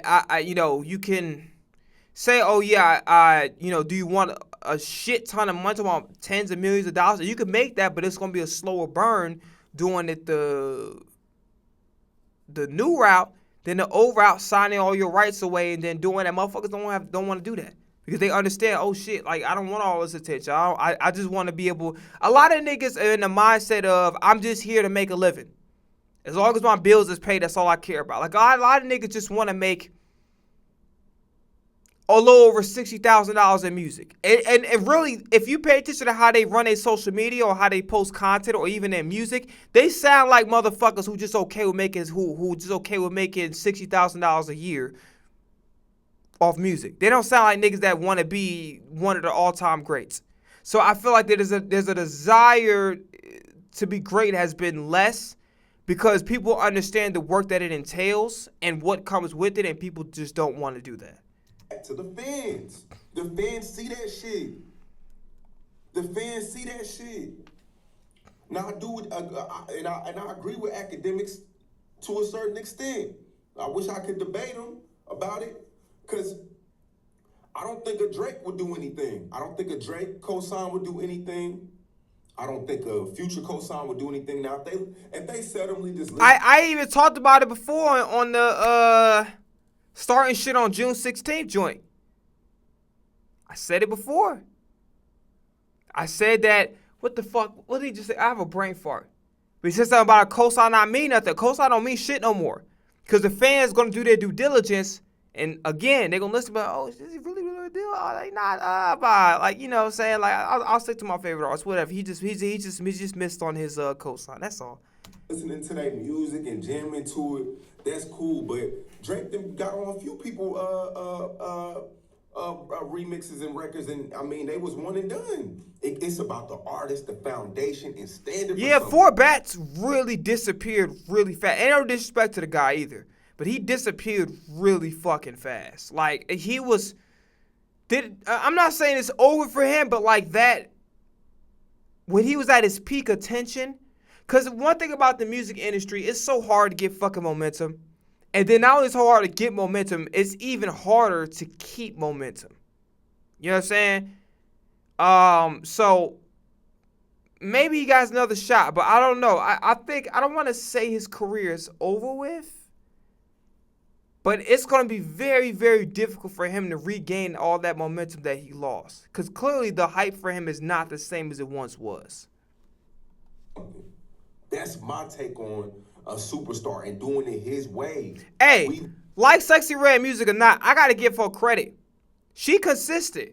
She has not disappeared. She's still in our face. So I got to give Sexy Red a lot of credit. Like, however you feel like you about what she stand for, about music, whatever case to be, I'm not here to argue that. But one thing about, I got to give a lot of credit because she's staying around. She's sticking around. She's not really disappeared like that. She's actually around. She's kind of stuck to the formula, didn't deviate from it, and she's still visible. So I gotta give Sexy Red a lot of credit for that, for sure. Love niggas who are arrogant, ignorant, cocky, and gonna build shit their way. That's always been hip hop. Not chasing the biggest bag. Them niggas fizzle out. But when I say it's, oh, Cotton's bitter, he does bad business, he fucks over artists, he don't know what he talking about, I get it. I'm not the biggest of the biggest niggas to have an opinion, and I'm not on Complex's top 25, so my opinion don't mean nothing. I get it, like, but this is my opinion. Niggas is just chasing whatever. That's why there's no star. The next star is gonna be a nigga who come out, don't give a fuck about none of this shit, nigga. That's what Chief Keef did. When it was Backpack era and it was Wiz Khalifa, Currency, Mac Miller, all these Backpack Wale's, Chief Keef came out, man, I don't give a fuck about nothing. I ain't showing up to shit. Fuck that video shoot. Fuck all that. And he blew up because we love a nigga who gonna do it his way. That's just authentic. It's real. It's genuine. We don't give a fuck about no nigga chasing no motherfucking streamers. That's what's wrong with rap. Everybody bailing out for short-term gain. By the way, you know why they're doing that? Because their music is not good enough, nor are they entertaining or interesting personality to be able to create the attention on their own. So they're basically doing what the fuck maybe their label's telling them to do, instead of understanding that this is the fucking entertainment business. Okay? Whitney Houston wasn't a type of person that was just like rah-rah, but she got charisma. Mariah Carey, same thing. There was charisma. There's charisma behind an Eminem. There's charisma behind a 50 Cent. Like a lot of niggas, like I'm gonna keep it real with you. I think another issue why there is no superstar because it's a lot of regular niggas. It's a lot of regular niggas with talent, and it's like it's cool, but there's been such an influx in that it's just like it's not fucking interesting. So your music is really good, but after the music, it's just like you're fucking boring. You're a boring person. It's not like it's not the end of it's a bad thing, but in the terms of the music business, there's nothing interesting about you as a person. So why the fuck would I invest long term? So basically, if you're not making no hits, your career's over with. Because if you think about it from the perspective of a fan, and I be looking at this a lot, I'm like, why the fuck would I invest long term in this person? Like, okay, this person makes good music, but they're fucking boring. And you could tell that they're posting because they have to, not because they want to. You gotta find a way. And again, it worked to my detriment. But you have to find a way to say, fuck it. And do and like you said, do it your way. But like, yo, we need to get back to, and again, I know the game already. I said it before, I say it again. Niggas don't give a fuck about authenticity. Niggas wait and see until the numbers match up, and then they'll make all the excuses for you in the world as far as, oh, that's why your numbers like that. Da, da, da, da. And then that's when niggas will fuck with you because everybody else is fucking with you because you have a core. And your core pushing you hard. Pause. They're pushing your shit hard. Double pause. I'm just going to talk. I don't want to fuck keep saying pause. I'm not Dame Dash. Your core is pushing your shit hard. I ain't going to lie to you. That sounded bad. Whatever. I'm just going to fucking talk. Your core is pushing your music hard. They're pushing your work by word of mouth hard. So that's when niggas will fuck with you. When your core is going crazy and there's, multiple videos about you, people, that's when niggas will fuck with you. Niggas don't fuck with you if you got, like, you could be saying the most real shit. You could be a good ass, you could be, nigga, you could be on the level of Speed and Kai as far as your skill set, as far as your ability to entertain people. You be level of Drewski. And if your numbers don't match up, they don't give a fuck. People do not give a flying fuck. I know this firsthand. Bro, I'm going to tell you this right now. And I said this before, I said, nigga, I'm a star. I could dominate in any fucking field I choose. Music, comedy, acting, reactions, talking about Philadelphia Eagles. I can dominate in any fucking lane I want to. They didn't want that. They was like, yo, you don't know who the fuck you are. And then, I didn't say this in my last video. I'll say it now. This is what they like to do.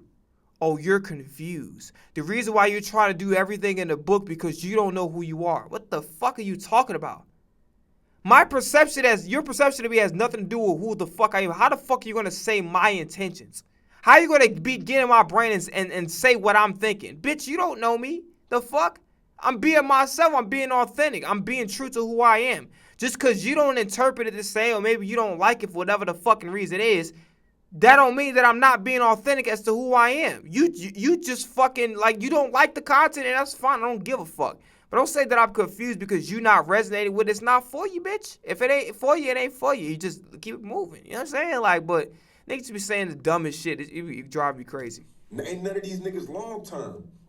And that's why YB is at the top. Young Boy's at the top because he's not chasing nothing short term. He's doing him. And I know Young Boy and them get mad at... Young Boy also is at the top because he feeds his fans. He doesn't keep his fans waiting on fucking music. He doesn't think he's so high. Mind you, Young Boy, I genuinely think it's from the bottom of my heart. I think the only person that can compete with Young Boy on YouTube, and I love Drake, but it ain't Drake, it's going to be Michael Jackson. I think Michael Jackson will be the only person that can actually compete. Maybe Whitney.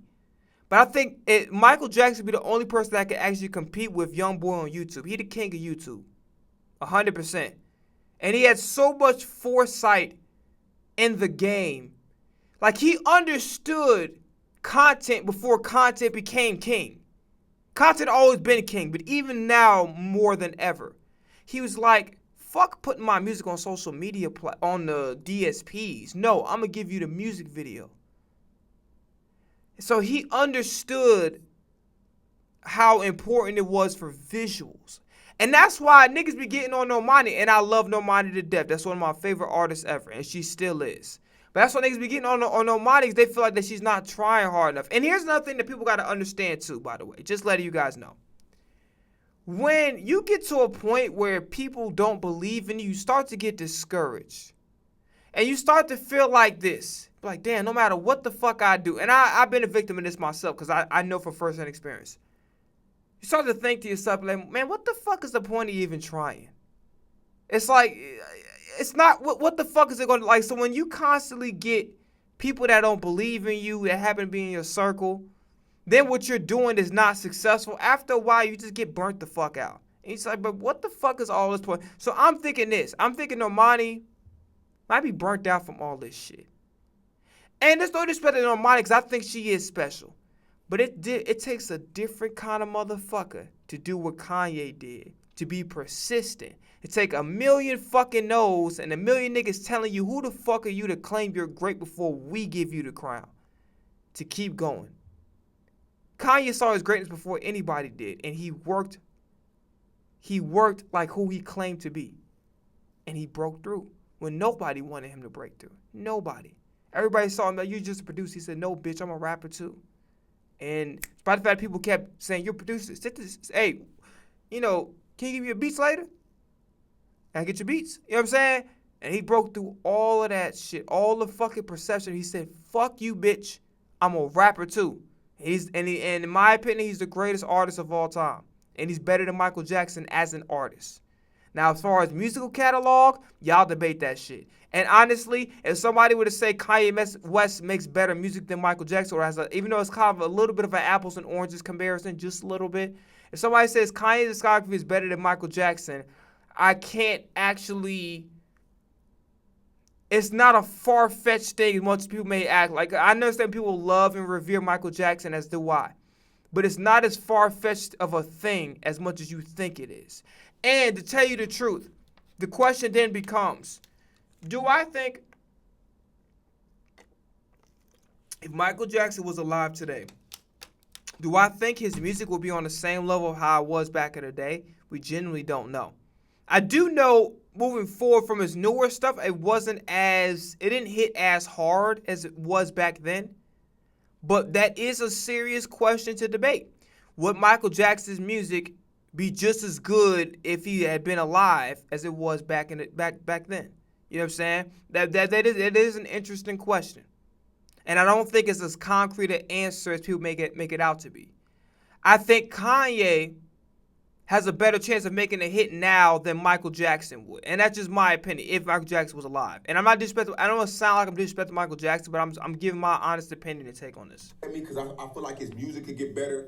I feel like he can be more creative. But one thing about Young Boy, he gonna stand on 10. And here's the thing. This is one curse that Lil Wayne went through, and I love Lil Wayne. To me, he's the greatest rapper. Like, to me, if you ask my bias, I'm choosing Pac. But if you ask me my unbiased opinion, like, take my bias aside, Lil Wayne's the greatest rapper of all time. He checks all the boxes.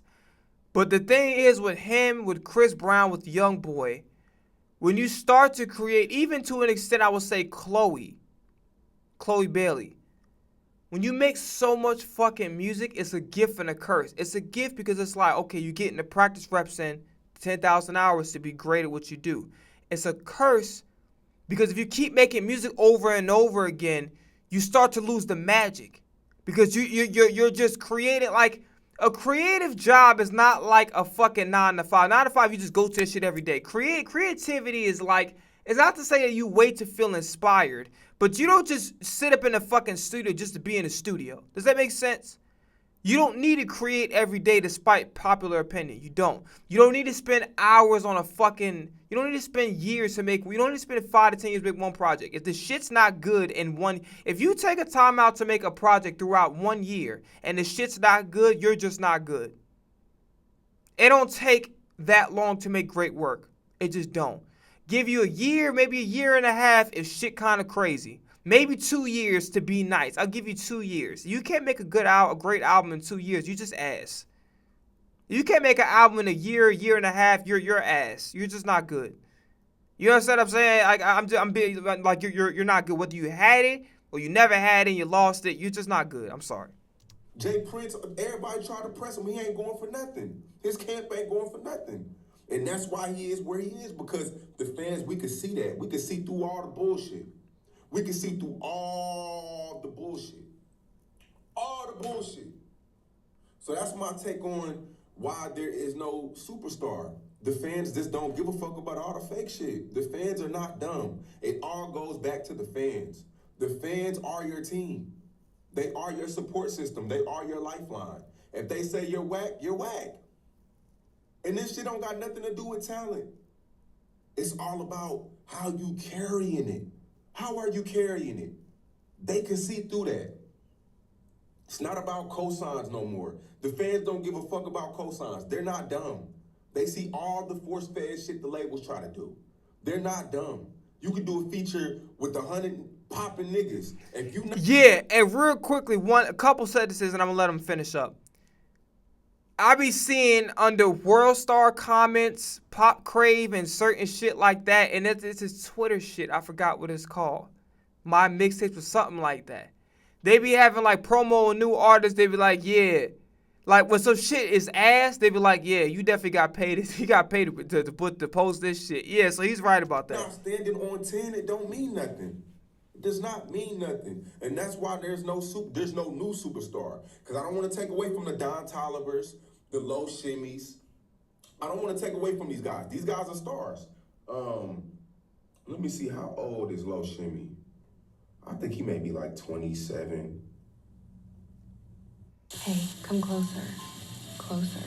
This is what nutritious food actually looks like when you have the best chefs in the country cooking for you. Age 27. Boom. He just turned 27. Low Shimmy could be superstar. Don Tolliver is, I did his first interview, by the way. Wow. His very, very, very first interview. Shout out to Cheddar to Connect, too. He set that up. I think that may be his artist still. Don Tolliver age. Should not working.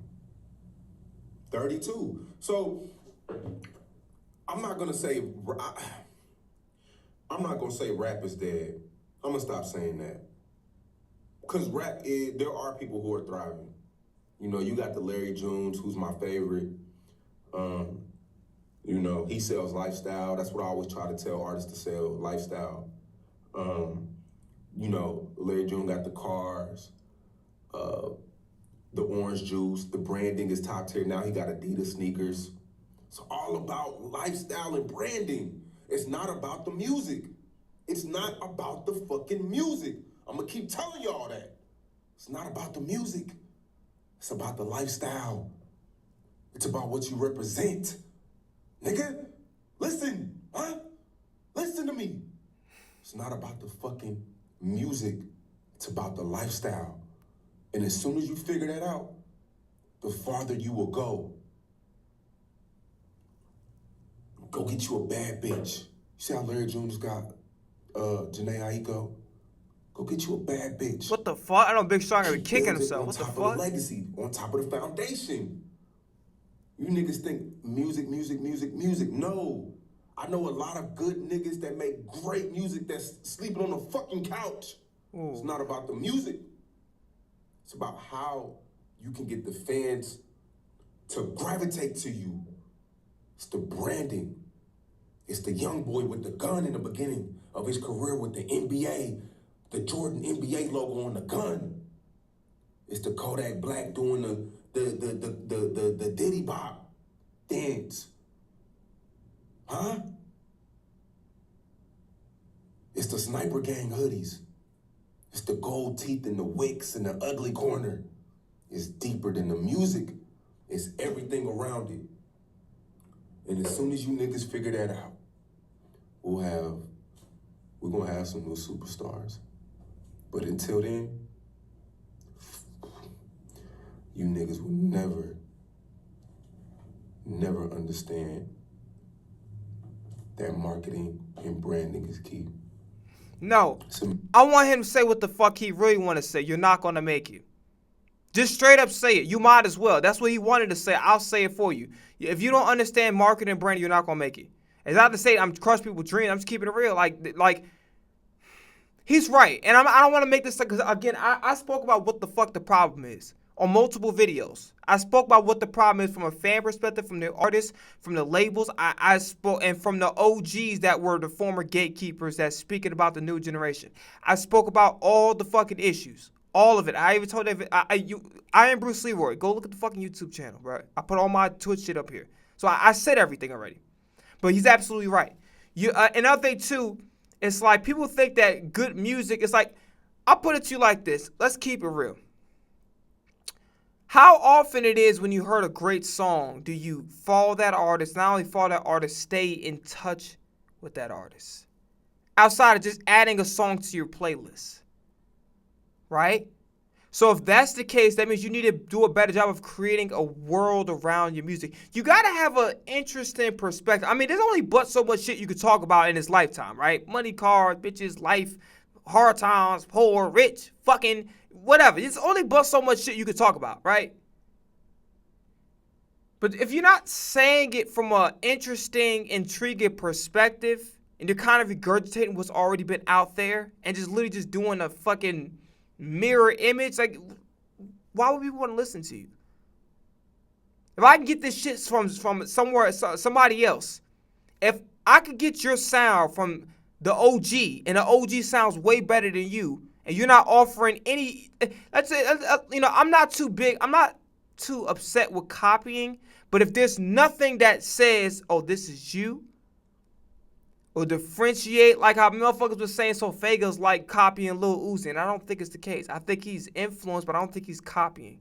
Niggas said that he's copying off Cardi. I say he's influenced, not copying. I could tell the difference between the two, right? Playboy Cardi is very mysterious, dark, the vamp energy. Yeet is, I feel like, is a little bit more outgoing. He's introverted, you can tell, but he's a little bit more outgoing. He got that raw energy, right?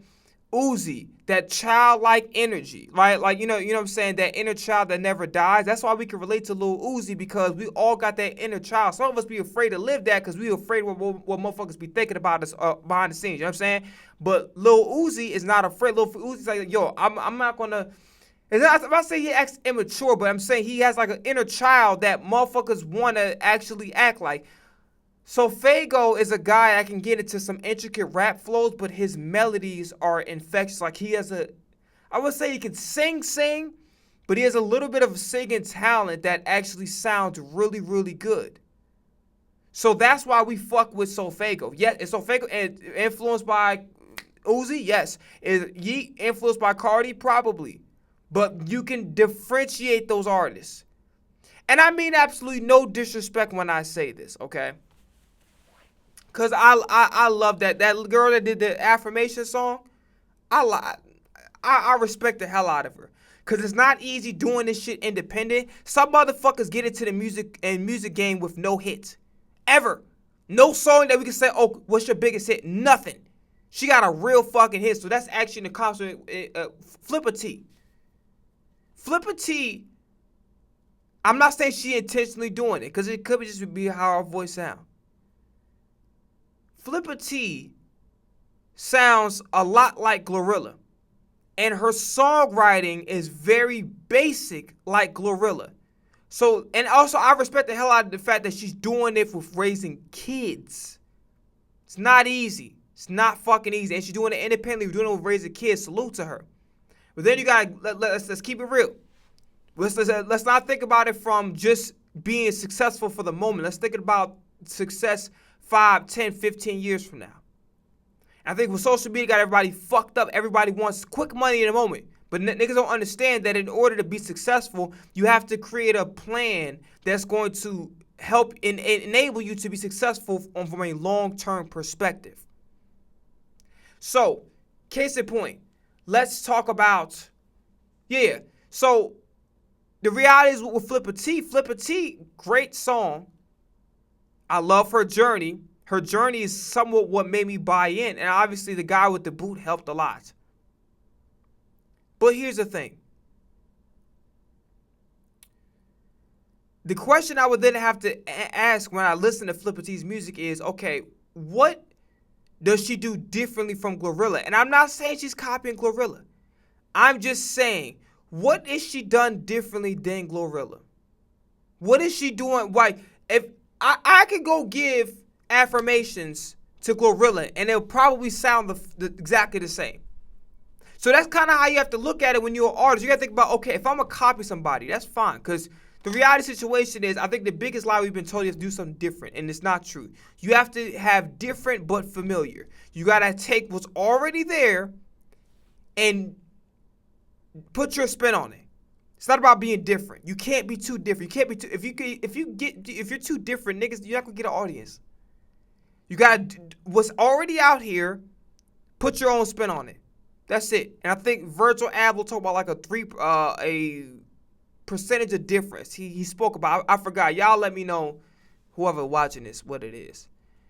All these AI viewers and shit. Oh, man. Now, hey, what's up, man? What you talking about? Nothing. It's just bullshit. All right, we're going to finish up the thing, and I think I'm leaving because I got other shit I got to take care of.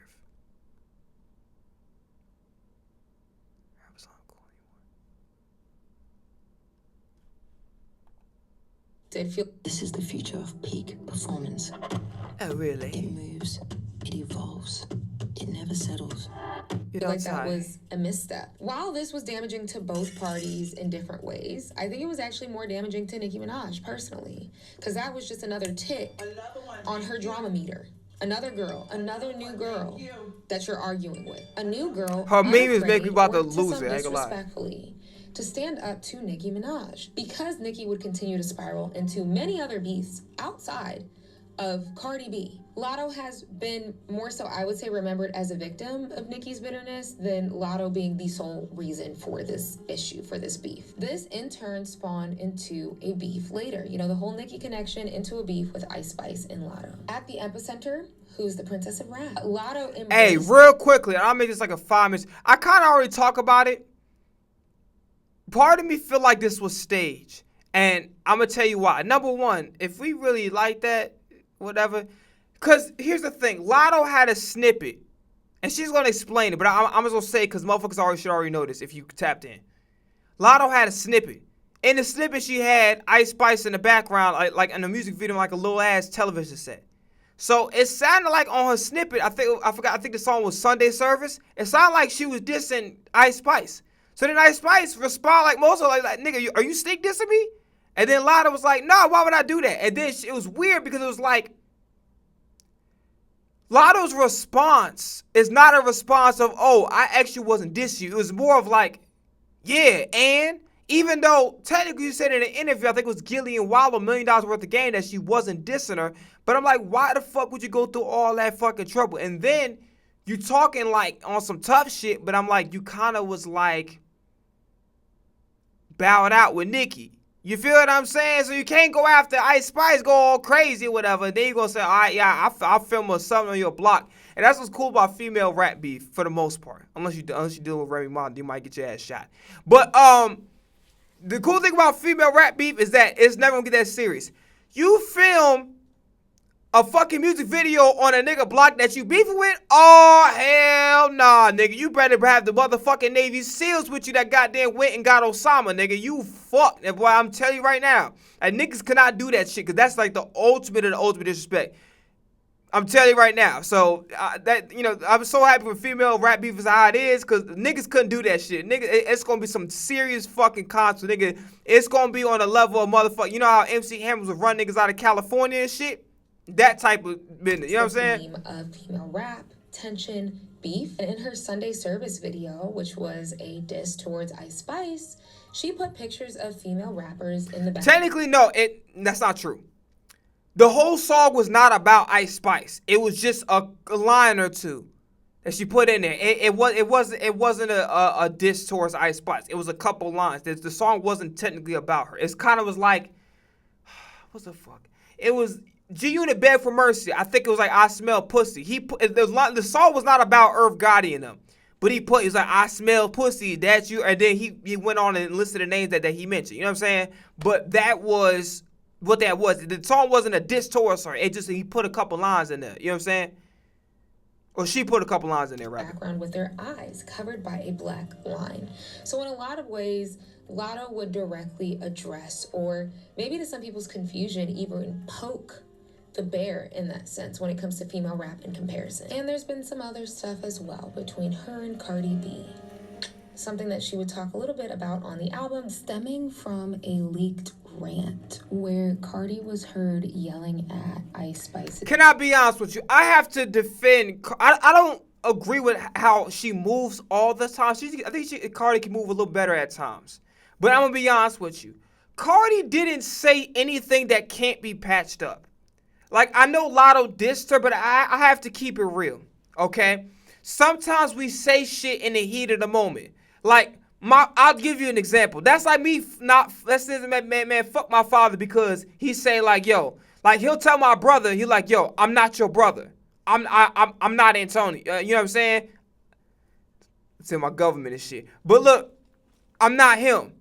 You know what I'm saying? You understand what I'm saying? So, bottom line is this. This could be patched up with a simple conversation. You just move the fuck on. Like, I'm going to be honest with you. I would have hit up the person like, yo, come on, man. Like, what was that about? You know what I'm saying? But honestly, I would still fuck. I would look past this. I'd keep it in mind, but I genuinely will look past this.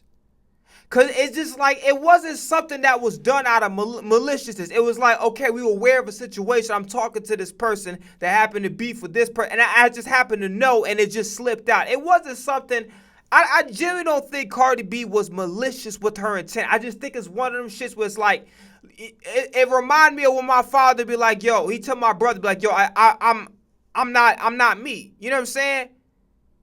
But it's not like he mean it in a disrespectful manner. He's making a point because it's happened to be two different dynamics, and he happens to be aware of certain dynamics and what goes on. You feel what I'm saying? When you siblings, y'all talk shit to each other. You feel what I'm saying? So it's just one of those things where it's like, okay, I'm aware of the situation, and it just slipped out because it was in the heat of the moment. I'm emotional. I generally don't think, and I know people will be like, yeah, you dick sucker, but nah, it's not the case. It's just more or less, it's like I'm thinking about it from a perspective of like I'm a little bit more nuanced versus like, because I think on the surface it sounds bad, but when you understand everything in context, I can't, if I'm friends with a person, they say this, I'd talk to them in private, but I wouldn't beef with them unless they on some crazy savage shit. Like talk about, yeah, I mentioned your name and what, but it's like, yeah, if we can talk about it and move the fuck on. Like, I wouldn't beef with a person or say, yeah, we done being friends because of this shit. To me, it wasn't like that. I don't think Cardi B actually was malicious when she said what she said. I just think it was, emotions ran over. When your subconscious is aware of certain scenarios or situations, the shit just slip out.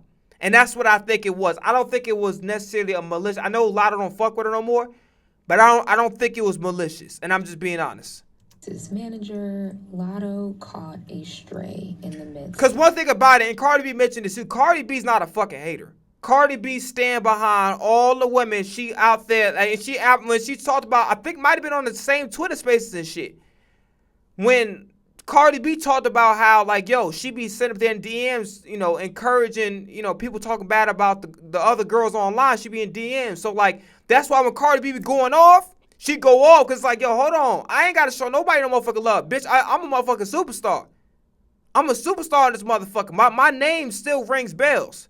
So I ain't got to do shit for nobody. But the fact that I'm going my way to show love and it's genuine, because she a real one, 100%. No question about it. You know, and I'm showing love, and that's how you acting. It's kind of like the niggas who are the nicest and got the biggest hearts, when you cross them, they'll go to a 10. And ain't no bringing them down there, because when we give our heart to people and when we actually are super fucking nice and we'll give our fucking left lung to somebody, and somebody goddamn say some foul shit or betray us, we take it to a 10. Because that's how much we invest ourselves into people, because we have big hearts. So you know what I'm saying? Of her rant. I'm gonna beat her ass. I'm gonna get right beat up by my y'all gonna see what the is up. You think I'm we can show you. You know what? Maximum. Nah.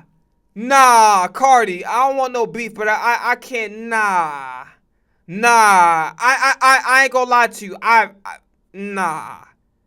If you would have just said, yo, I ain't Latto, I would have been like, yeah. You call me pussy ass? Oh, hell nah, it's raps. Nah, I ain't finna lie to you. If I fuck with a nigga, he get in the heat of the moment. Now, he could be like, yo, I ain't Bruce.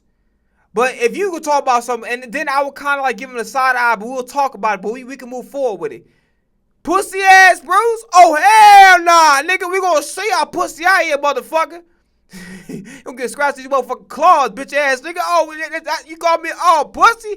Oh, we about to find out, motherfucker. Cause you gonna be the one bleeding, bitch ass nigga. I bet. I see you when I see you. I ain't gonna lie. Cardi, that was foul. I don't want no beef with you, but that was foul. I ain't gonna lie to you. That was foul. That was foul, Cardi. Nah, that was just emotion. That was, Cardi. That was foul. And literally like 2 days later, I'm all over the internet. I'm being called pussy. I'm pregnant, emotions high, like hormonal. Yeah, and it's someone I dead ass looked at as a friend. Like we was on a texting basis, so I feel like, yeah, you tweeted to the world, but we got each other number. Now let's talk about from personal to public, the pregnancy and the album rollout. Present day. Oh, and she couldn't even do nothing because she was pregnant. So I don't know if that's gonna work out because Cardi B could actually fight because she fought before. But I'm just saying. And by the way, I'm not endorsing no violence whatsoever. I'm just saying it wouldn't happen regardless because she's pregnant. But yeah, at that point you call me and like because I could be like, you know what, we could talk. You say I ain't Bruce. All right, we could talk. I ain't pussy ass Bruce. Oh nah, fuck the talking, nigga. Fisticuff, nigga. Who are the 5 best rappers of all time? Dylan, nigga, turn them shits up. Because The Latto fuck? seemed more recluse, a little bit. Like the past year, it's been a little like, okay, we got some features. She seems kind of out of the way. People started to suspect that Latto may be pregnant. Now, the internet's pregnancy radar is scarily accurate. So when Latto popped out with an One thing, and real quick, before I let it go, one thing I got to give Latto credit on, she's really good with album rollouts. She's a master. When it comes to rolling out an album, her and her team do a great job, masterful of actually creating anticipation and creating a story and narrative surrounding the album. That's one thing I really fuck with Latto about, that she's really, really smart and very tactical when it comes to album rollout. So I'll give her credit on that for sure. And the teaser was her feeding a cub. She didn't show the belly yet. Everyone knew what time it was, and people started talking and guessing. And in March 2026, she announced her pregnancy and directly baked it into the rollout. A baby and an album. Birth of a new era, the birth of a child. The reveal was the centerpiece, knowing that it would grab attention, and we can't unmarry this from her career up to this point. After all, this is all business and personal. Y'all see what I did there. After the Ice Spice and Latto collab, they did pop out and did a little song. In the grand scheme of things, it did not become this pop culture moment that I think they wanted it to be. So this was absolutely a surefire way to get the people engaged, to get them talking, while also delving into something that's really happening in your life. But her pregnancy was a shocker to some. To me, it was not. For years in interviews, Latto has said, I do want to be a mom, and I want to be a mom within like the next 3 to 4 years. Because she said she's ready to slow down. And despite being so young, having a career start in your preteens will do that to you. Being 28 suddenly feels like you're 40. Because you've been earning an income, having adult responsibilities. You've probably owned a home. You're handling a lot of money. You've been a workaholic for 10 plus years. You're going to feel much older than you truly are. And through the rollout, she slowly started to peel back these layers. The belly reveal, a song, the lead single, and a music video to snapshot this moment in time, to also share her thoughts and feelings on this new chapter of her life. There was a lot of questions and discourse about her reveal. Was interweaving her pregnancy announcement a marketing shot and a hit to her brand, a way to capitalize on it for shock value? In some ways, the pregnancy point, though, does work for Latto. I see why they went this direction, because she narrowly made Big Mama her new moniker, just like another nickname. But she was Big Mama, no kids. So now the title comes to life and it's given its true meaning. A lot of people didn't keep it pushing at congratulations. Some people simmered in the negative symbolism. Yet another young, talented woman having a baby out of wedlock. That in turn glorified. Shut the fuck up and mind your business. Why? See, that's another problem why the fans fucking up the music. Mind your fucking business. Worry about paying your fucking bills. Why do niggas care about what when they having a child? Mind your fucking business. Like, niggas be killing me, son. Mind your fucking business. Like, what? And no, I am actually not going to shun people for having the conversation. I do not know hold on. We got somebody in the chat. Huh. You got somebody in the chat. That's you. What the fuck you mean, huh? 0 Nikolai 1. Welcome. So do for Elise. I don't know who that is. I don't know who Elise. You have to tell me who Elise is. I don't know. I thought you was talking to me. Yeah, I was, because you said, huh, and I was like, we got somebody in the chat, so I had to read off your name, because you just popped in here and you got a long-ass name, so that's why I was talking to you, but I don't know who Elise is, though. You got I mean, obviously you're in here because you responded to me in real time, but you have to tell me who Elise is. So that's why I choose not to have strong feelings about it. While I still think that it is near pointless to argue about a stranger's pregnancy in their comments. It's weird. It's also nothing new. It's a song. Do for Elise. So that's the name of the song, Do for Elise? There's no artist behind it? On piano. Oh, bro, I don't know if you can see. I ain't playing the piano no more. That shit tomorrow. I'm reacting to this goddamn Cameron Suzanne video. I ain't gonna do that shit tomorrow, bro.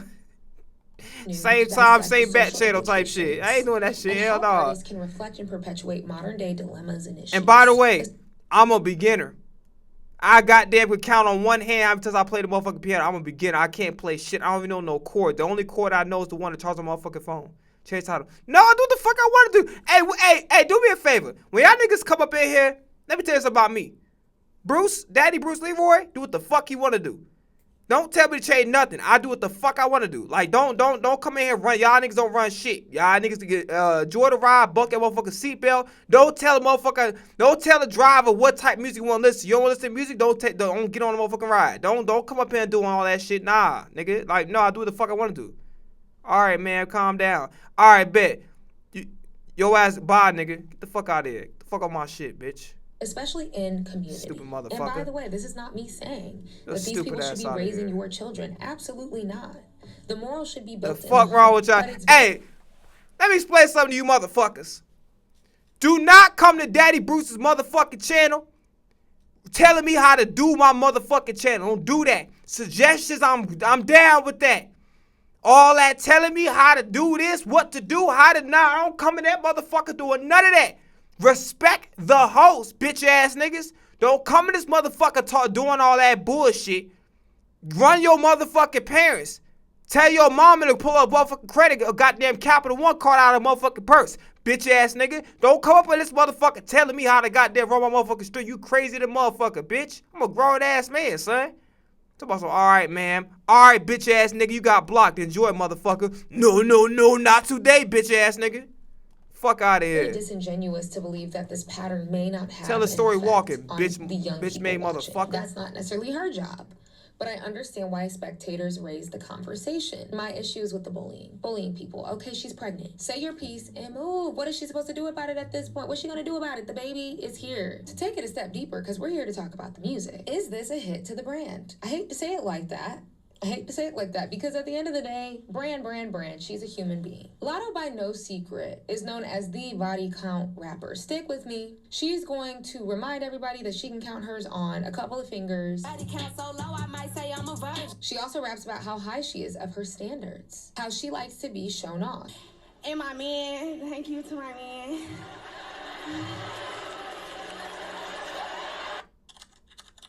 I'm typing as fast as I can. 40 words per minute. 40 words per minute. I think at 400. What do you want me to do? No kids. None of these are worth my womb. I want to clarify that some people pointed out Latto has come off like she is above certain situations, or that perhaps she's better than the next girl and tries to pedestal herself of having higher morals. So Okay. That shit didn't make sense. What I'm thinking is, what this fucking hip hop, you supposed to goddamn talk shit and be arrogant, think you the best. Now, granted, that's not what they said, but in my opinion, that don't make no sense.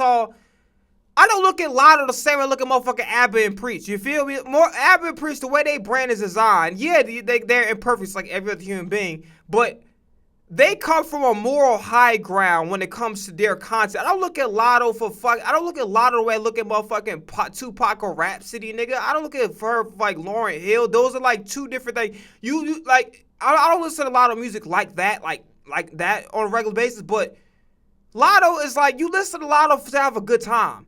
To hear maybe a bar, a nice pun in there, a nice metaphor every now, a nice bar in there, but you listen to Latto to have a good time with them. You don't listen to Latto for no fucking deep critical. You don't listen to Latto to see the 2026 version of Miseducation of Lauryn Hill. You don't listen to that, fam. Like, what? I did see commentary on the internet poking holes. I can't believe y'all motherfuckers coming in here. Y'all listen to it. This is what I told y'all motherfuckers. Get these motherfuckers out y'all hands. Get these motherfuckers out y'all hands. I'm telling y'all niggas right now, son. I'm telling y'all niggas right now. Y'all niggas got issues, bruh. Y'all niggas got issues, son. The fuck you gonna come on my motherfucking channel telling me what the fuck to do? Don't do that. Who the fuck raised y'all bitch ass niggas? Mowgli be having more motherfucking manners than y'all motherfuckers coming up in this goddamn chat. So y'all niggas crazy as hell. Y'all bugging the fuck out. Don't come up in that motherfucker demanding shit, bitch. Who the fuck is you? You got a check for me, motherfucker? Come on, that motherfucker demanding shit, bitch ass nigga. The fuck y'all niggas think y'all is? Who the fuck raised y'all niggas, bruh? Y'all niggas must think that this goddamn y'all may could do that shit with the streamers y'all normally watch. You ain't doing this around me, motherfucker. Shit. Y'all funny as hell.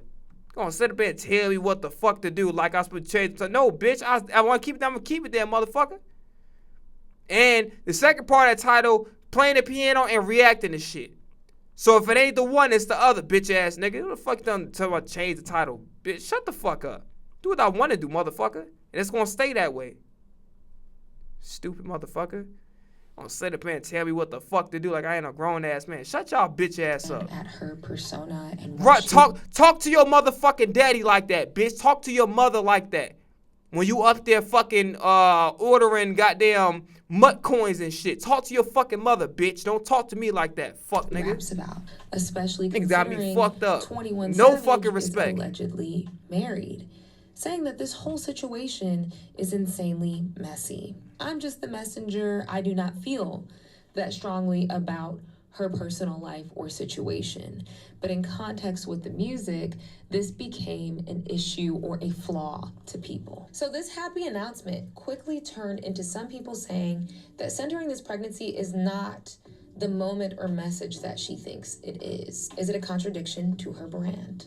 Now, we're all humans at the end of the day. Life happens. People slip up. And in her case, she said it wasn't even a slip up. It was planned. Our baby was very much planned. They exist outside of the music, and it is very unrealistic to expect people to live every ounce of what they say or what they preach. On the other hand, a lot of artists know that their personal lives absolutely intertwine with their music, and they use that to their benefit. She knew that intertwining that would create investment. So that is a mix of business and personal, which she directly addresses. Rappers are often held to a microscope because of the ethos of rap. Authenticity. That's the game. No cap in my rap. That is something that Latto has said a couple times, a time of 20. That's perhaps why there's such polarizing conversations about rappers and their personal lives. It's about the brand more than ever, and they know that. This pregnancy also further confirmed her relationship with 21 Savage. That's something she's kept extremely private. And a lot of people kind of put the pieces together and did the math. I mean, 2 + 2 was equaling 4. But she was claiming she kept it private because she just did not want people in her business. That was the sole reason. Because, like, okay, we know it's you at this point. Like, what is going on? Yet again, people poking holes on what seemed to be Latto's rapper persona. You know, Latto has had to over-explain herself a lot of times, just off of her identity alone. And to a rapper, once that authenticity is shattered, once that glass is shattered, it is really hard to pick up those pieces. So this is a cycle. It's cyclical at this point. I welcome artists to uncover their lives in the music. I think it's often better that way. So yes, while she's been blasted for using this to potentially gain attention, she's actually leaving more details in the music than outside of it, and I will take that any day. We've been saying it, just hop in the booth. Get off Twitter and hop in the booth. Now, to talk about the music on the new album, very briefly, she revealed features one by one leading up to the album. A lot of folks, people like Jelly Roll. She got a lot of side eyes and eyebrow raises for that one. Everybody's like, ew, Jelly Roll. Mr. Undercover Trumpy? Mr. Undercover MAGA? Like, girl, what? Like, read the room. But there was a lot of... I'm gonna be honest with you, Cameron. I hate to break it to you. It's a lot of motherfuckers. Your favorite rappers are Republican. Why? They want the motherfucking tax breaks. You can't say that because just like 50 Cent said, religion and politics is very much a topic that your publicists tell you not to speak about. But I hate to break it to you. Your favorite artist is a Republican. They want the fucking tax breaks. Sorry, they're not Democrats. And by the way, Democrats aren't always all that good either. And that's why part of our reason why we in this fuck predicament now, because basically everybody went by what Joe Biden said. If you ain't vote for me, you ain't black. And that's how these motherfuckers be moving. Not all of them.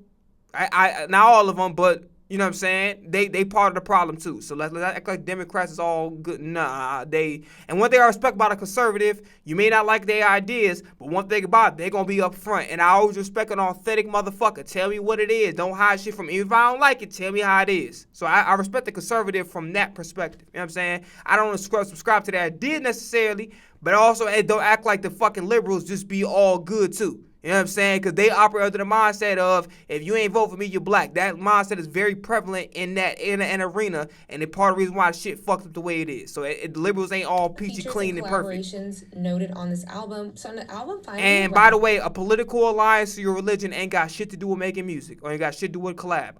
You shouldn't give a fuck. May 29th, 2026. I thought the album was solid. Just solid. It wasn't a wow to me. It wasn't anything super elevated from what she's done, but it was solid. Shave off about 5 tracks and you have the body of work. The girl has good punchlines, they're memorable, fun wordplay, and she does give us little glimpses into her personal life and mental. To me, the second half felt a little more bloated than the first. There's stretches of this album where it feels too sing-songy, especially with the auto-tune. Like, it's like, okay, let's rap. There's also a lot of my man, and talk. And I get that that is her thing. Some of those bars, to me, however, can feel a little bit short-sighted. Like, okay, let's expand on this in a deeper way. But also very repetitive and redundant. There were moments when she started to peel behind the curtain of maybe a conflict she's having with her man. Cut it off. Okay, now I'm gonna go sit on his lap. Like, turn off the lights. Let's go over here. Let's get on the bed and let's do what we do. There's moments to me where I'm like, okay, I'm feeling the story. I get it. I'm grasping it. And then you let go. I know that she has the range to talk about it. I mean, I thought Business and Personal, that first half, there were a lot of moments in that where I was like, okay, like I'm hearing you.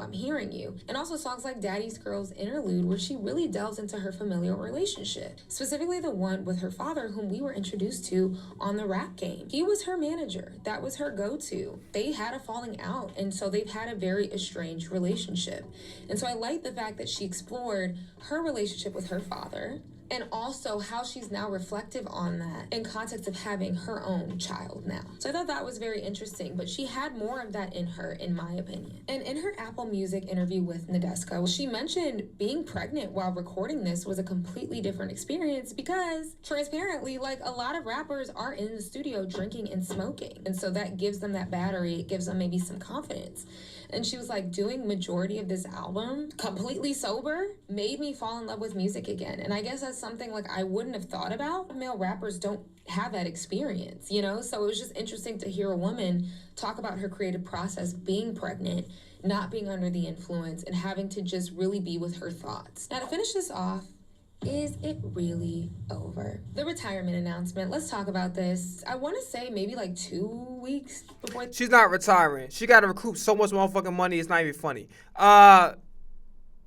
Rami, wiki, that's the rap baby. Ah! All right, but nah. On some real shit, we gotta go. Tomorrow, I'll catch y'all tomorrow. Basically same shit. Only difference is I'm gonna commit a little bit more time to piano and not be no lazy ass bitch. That's basically all I'm gonna do. And then we'll react to some more shit down the line. So I hope y'all had some fun today, man. A lot of disrespectful motherfuckers come up in this chat, man, talking mad shit, talking about the man. You don't demand nothing, bitch ass nigga. Who the fuck you think you is? The highwayman deal? Deal or no deal, bitch ass nigga? No deal. Get the fuck out my face. Take that briefcase and shove it up your fucking ass, bitch. But nah, on some real shit. Outside of that, man, y'all enjoy the rest of y'all Monday, man. I'll see y'all tomorrow. For real, no bullshit. I'll see y'all tomorrow. More piano time. And then react to this shit. I'm out of here. Peace.